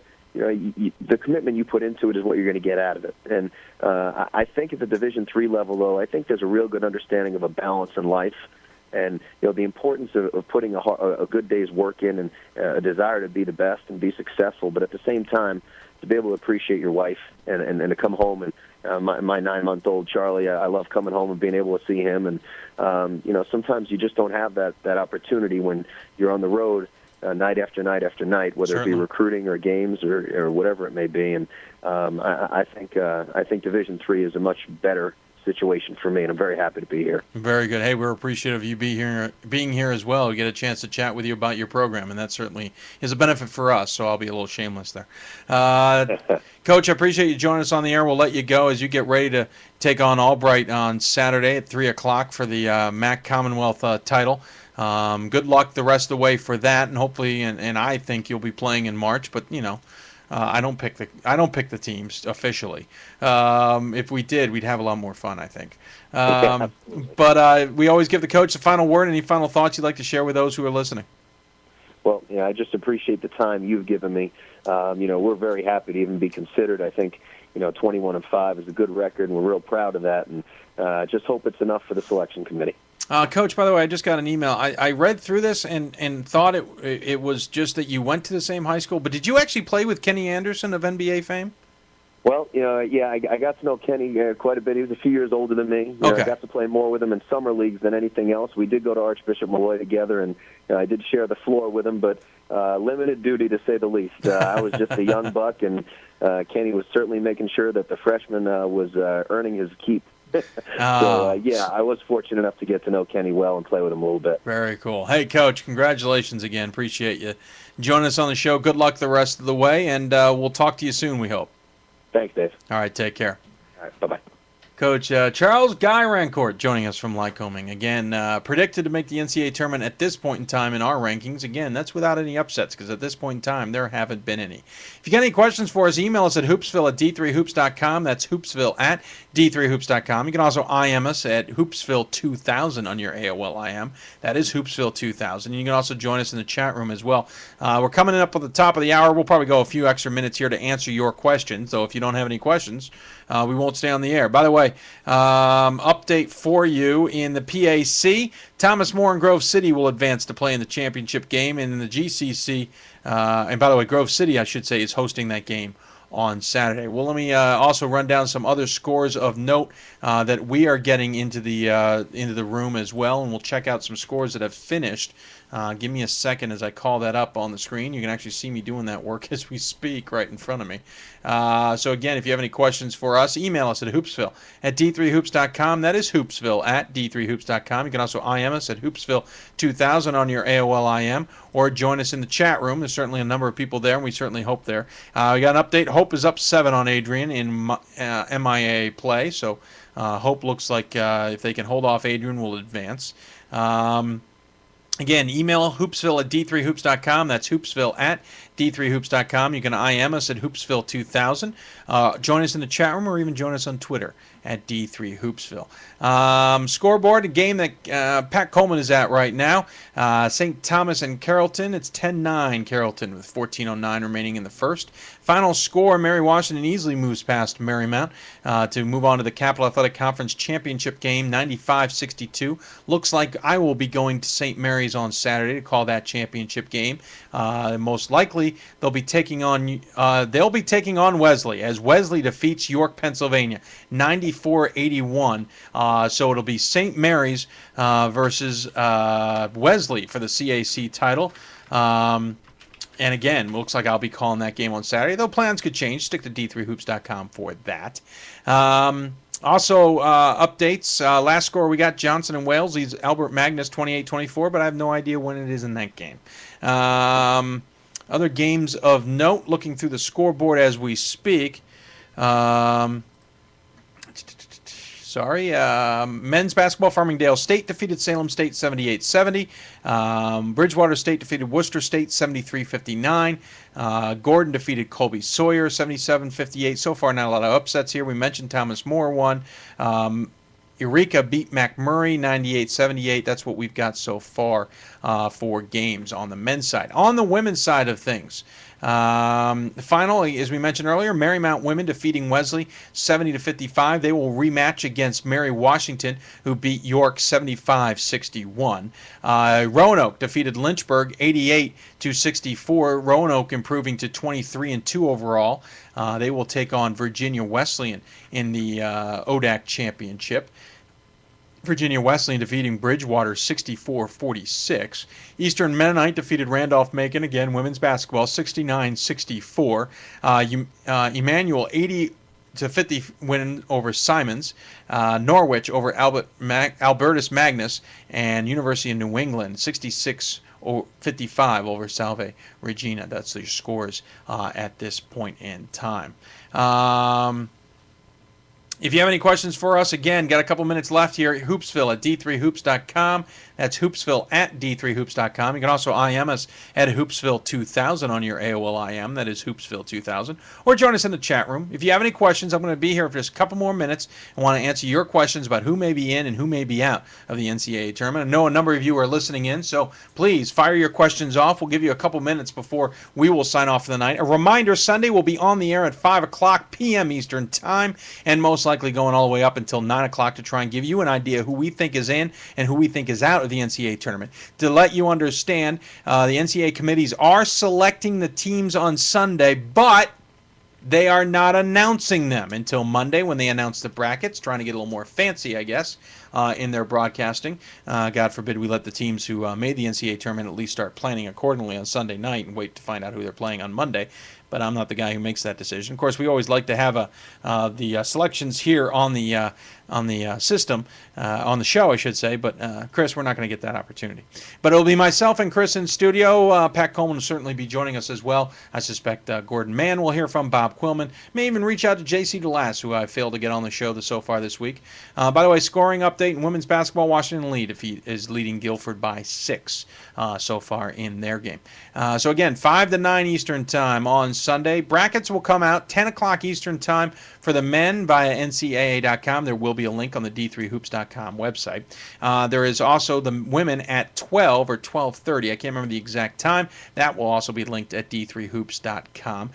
Women's games will start on Friday and Saturday. This is a 64 field, no buys. Men's, there will be 3 games on Thursday, followed by those winners moving on to games on Saturday. The rest of the games will tip off on Friday. Most games will be played at 6 and 8 o'clock local time for all those different locations. Again, a reminder, on the men's side, they have the hosting rights. If it's a team like William Patterson, who both have the opportunity to host, men will have that opportunity first in the first weekend. Women will get the second weekend. That's how it works in even years. By the way, congratulations to the ODAC's Tyler Sanborn, Player of the Year in the ODAC Conference. Just posted on Twitter just a few minutes ago, so congratulations to them. Again, email us at Hoopsville at d3hoops.com. That's Hoopsville at d3hoops.com. You can also IM us at Hoopsville2000 on your AOL IM.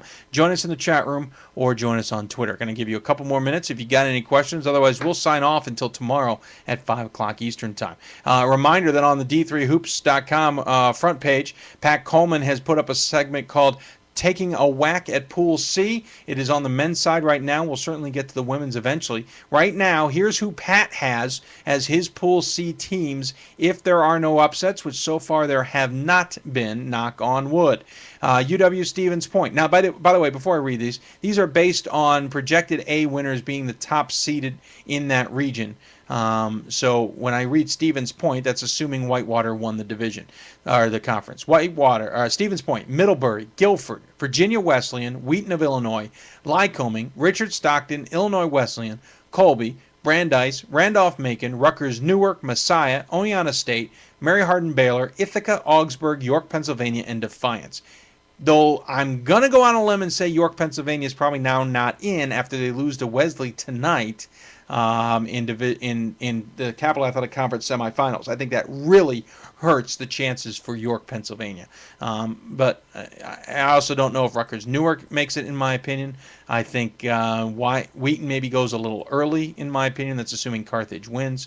But that's just me. By the way, Pat also had on the board Ramapo, NYU, Calvin, Wesley. Wesley's getting a bump now thanks to their win today. Western Connecticut, DePaul, UW La Crosse, Augustana. Those teams were all sitting behind Defiance, waiting to be selected. Again, that is on the front page, d3hoops.com. Don't be afraid to check that out and put your opinion on there as well. Don't forget the post-up boards, tons of information in there as well, and certainly plenty of chatting from all the fans out there. Good source to get your information, especially in these days as upsets may or may not happen along the way. Going to try and get you some more scores. Make sure there isn't some surprises here before I sign off the air. Again, the big surprise, at least in the Capital Athletic Conference, it'll be St. Mary's versus Wesley at St. Mary's on Saturday, 2 p.m. Eastern Time for the Capital Athletic Conference, as Wesley defeats York at York 94-81, so they will move on in that game. On the women's side, again, I do know that Hope's got a lead, but they apparently are not running their stats, or at least not updating our website at this point in time. So those are the scores that I have at this point in time. Hope is up 8 with 1:24 to play in the first half of that one. And I'm actually going to cheat and go to my backup site, see if I can get you a couple more scores before we sign off, giving you a chance to email us at Hoopsville at d3hoops.com, Hoopsville at d3hoops.com, or IM us at Hoopsville2000 on your AOL IM. That's another way to do it as well, or join us in the chat room. A couple questions, and then we'll sign off if you guys get them to me. Again, a reminder, Thomas More defeated Bethany 88-73. Gordon won as well, so did Emerson. Farmingdale State won. This is all on the men's side. Curry upset Wentworth, at least in the rankings. Grove City beat Washington Jefferson. It'll be Thomas More versus Grove City at Grove City for the championship in the PAC. Buena Vista is leading at the half over Wartburg, 37-31. Aurora is defeating Milwaukee Engineer at the half, 43-39. Got a question. Any thoughts on first-team All-Americans on the men's side? That is tough. I'm going to say off the top of my head, Tyler Sanborn, probably a pretty good bet. Sean Wallace, probably a pretty good bet. I'm going to go out on a limb. Kevin, how do you say, Misavicius at DeSales might have a good shot at first-team All-American. That's 3 for you. I'd have to go out. I'd have to really do more research before I'm going to take that big a stab. Those are 3 names I could throw out there. Doesn't mean they're going to be first-team All-Americans, but I think those are 3 names you certainly will have. And I think Sean Wallace and Tyler Sanborn are probably locks for it, to be honest with you. Aaron Thompson, another guy that could be a first-team All-American, again from Wash U. He's certainly had a stellar career, a stellar season, I should say. By the way, speaking of that, the one thing I forgot to mention, and we'll talk about it hopefully a little bit on Sunday with Coach Mike McGrath of Chicago, National Association of Basketball Coaches has replaced the consolation game at Salem this year with a all-star game. The National Association of Basketball Senior All-Star Game, all seniors. They will reserve a few spots. I think the roster is going to be like 15 to 20 on both sides. They're going to reserve some spots for the teams that did not win in the semifinals for their seniors to get a chance to play. We'll talk a little bit more on that on Sunday, but that is definitely going to be something fun. I think that game's at 10 in the morning on Saturday, followed by the championship game at 1 o'clock. By the way, Steve Jurkovic at Carthage, good point there. And I mentioned Thompson at WashU. Steve certainly worthy of a first team probably. But again, lots to go in between now and then. There's a lot of other guys who are certainly playing some good basketball across the country. And so I don't want to say that they're not good enough for the first team. So that could be a little bit of a challenge, just automatically assuming that the names I just rattled off are your first team All-Americans on the men's side. I don't want to be unfair to them. Wisconsin Stevens Point women beat Stout 82-74 to advance to the WIAC final. So with Stevens Point women moving on there. Again, women's side, I don't see any updates from what I gave you earlier. Double checking men, we got a lot more scores on the men's side, it appears. We do have a few more here. Gustavus Adolphus up on the half against Augsburg, 33-25. Last scoring update, no change in the St. Thomas game. We'll get that. Pat's at that game. Westminster up on Webster 12-5 with 15:57 remaining in the first half. By the way, Pat Coleman will be at the St. Thomas game should they win. St. Thomas leading 17-16 with 5:57 remaining in the first half. He'll be at that game on Saturday should St. Thomas win, so keep an eye on that. Again, Gordon Mann, Pat Coleman, myself, Mark Simon, and many others will be doing a number of broadcasts this weekend. Stick to the front page of d3hoops.com to find out where we will be broadcasting so you can get your scores from there. Hey, we're going to wrap up the show tonight. Appreciate you all joining us. Again, reminder, tomorrow night, or Sunday night, 5 to about 9, extended coverage of who we think's getting in and who we think are getting out of the NCAA tournament. If you have any questions for us in the off-air, please feel free to email us at hoopsville@d3hoops.com. That is hoopsville@d3hoops.com. We'll certainly try and answer your questions off-air. If not, we'll try and make a point of doing them when we get back on the air on Sunday. Join us on Twitter. You'll get some updates as to who we have booking guest-wise. D3Hoopsville is your Twitter address, at D3Hoopsville, or just search for Hoopsville. And you'll be able to get some updates there as well. You've been listening to Hoopsville, presented by D3Hoops.com and broadcasting thanks to the National Association of Basketball Coaches. Thank you for listening in on what promises to be another record night here on the show. And we will look forward to seeing you on Sunday, where I'm sure we will shatter the record books. Thanks again for listening. For Chris Taher, who says you want to play that game on Thursday night, and for everybody else who joined us on the show, including Pat Coleman, Aaron Monahan, Rodney Wecker, Darren Bennett, and Charles Guy Rancourt, thank you for listening to Hoopsville. We'll chat with you on Sunday. Good night, everybody.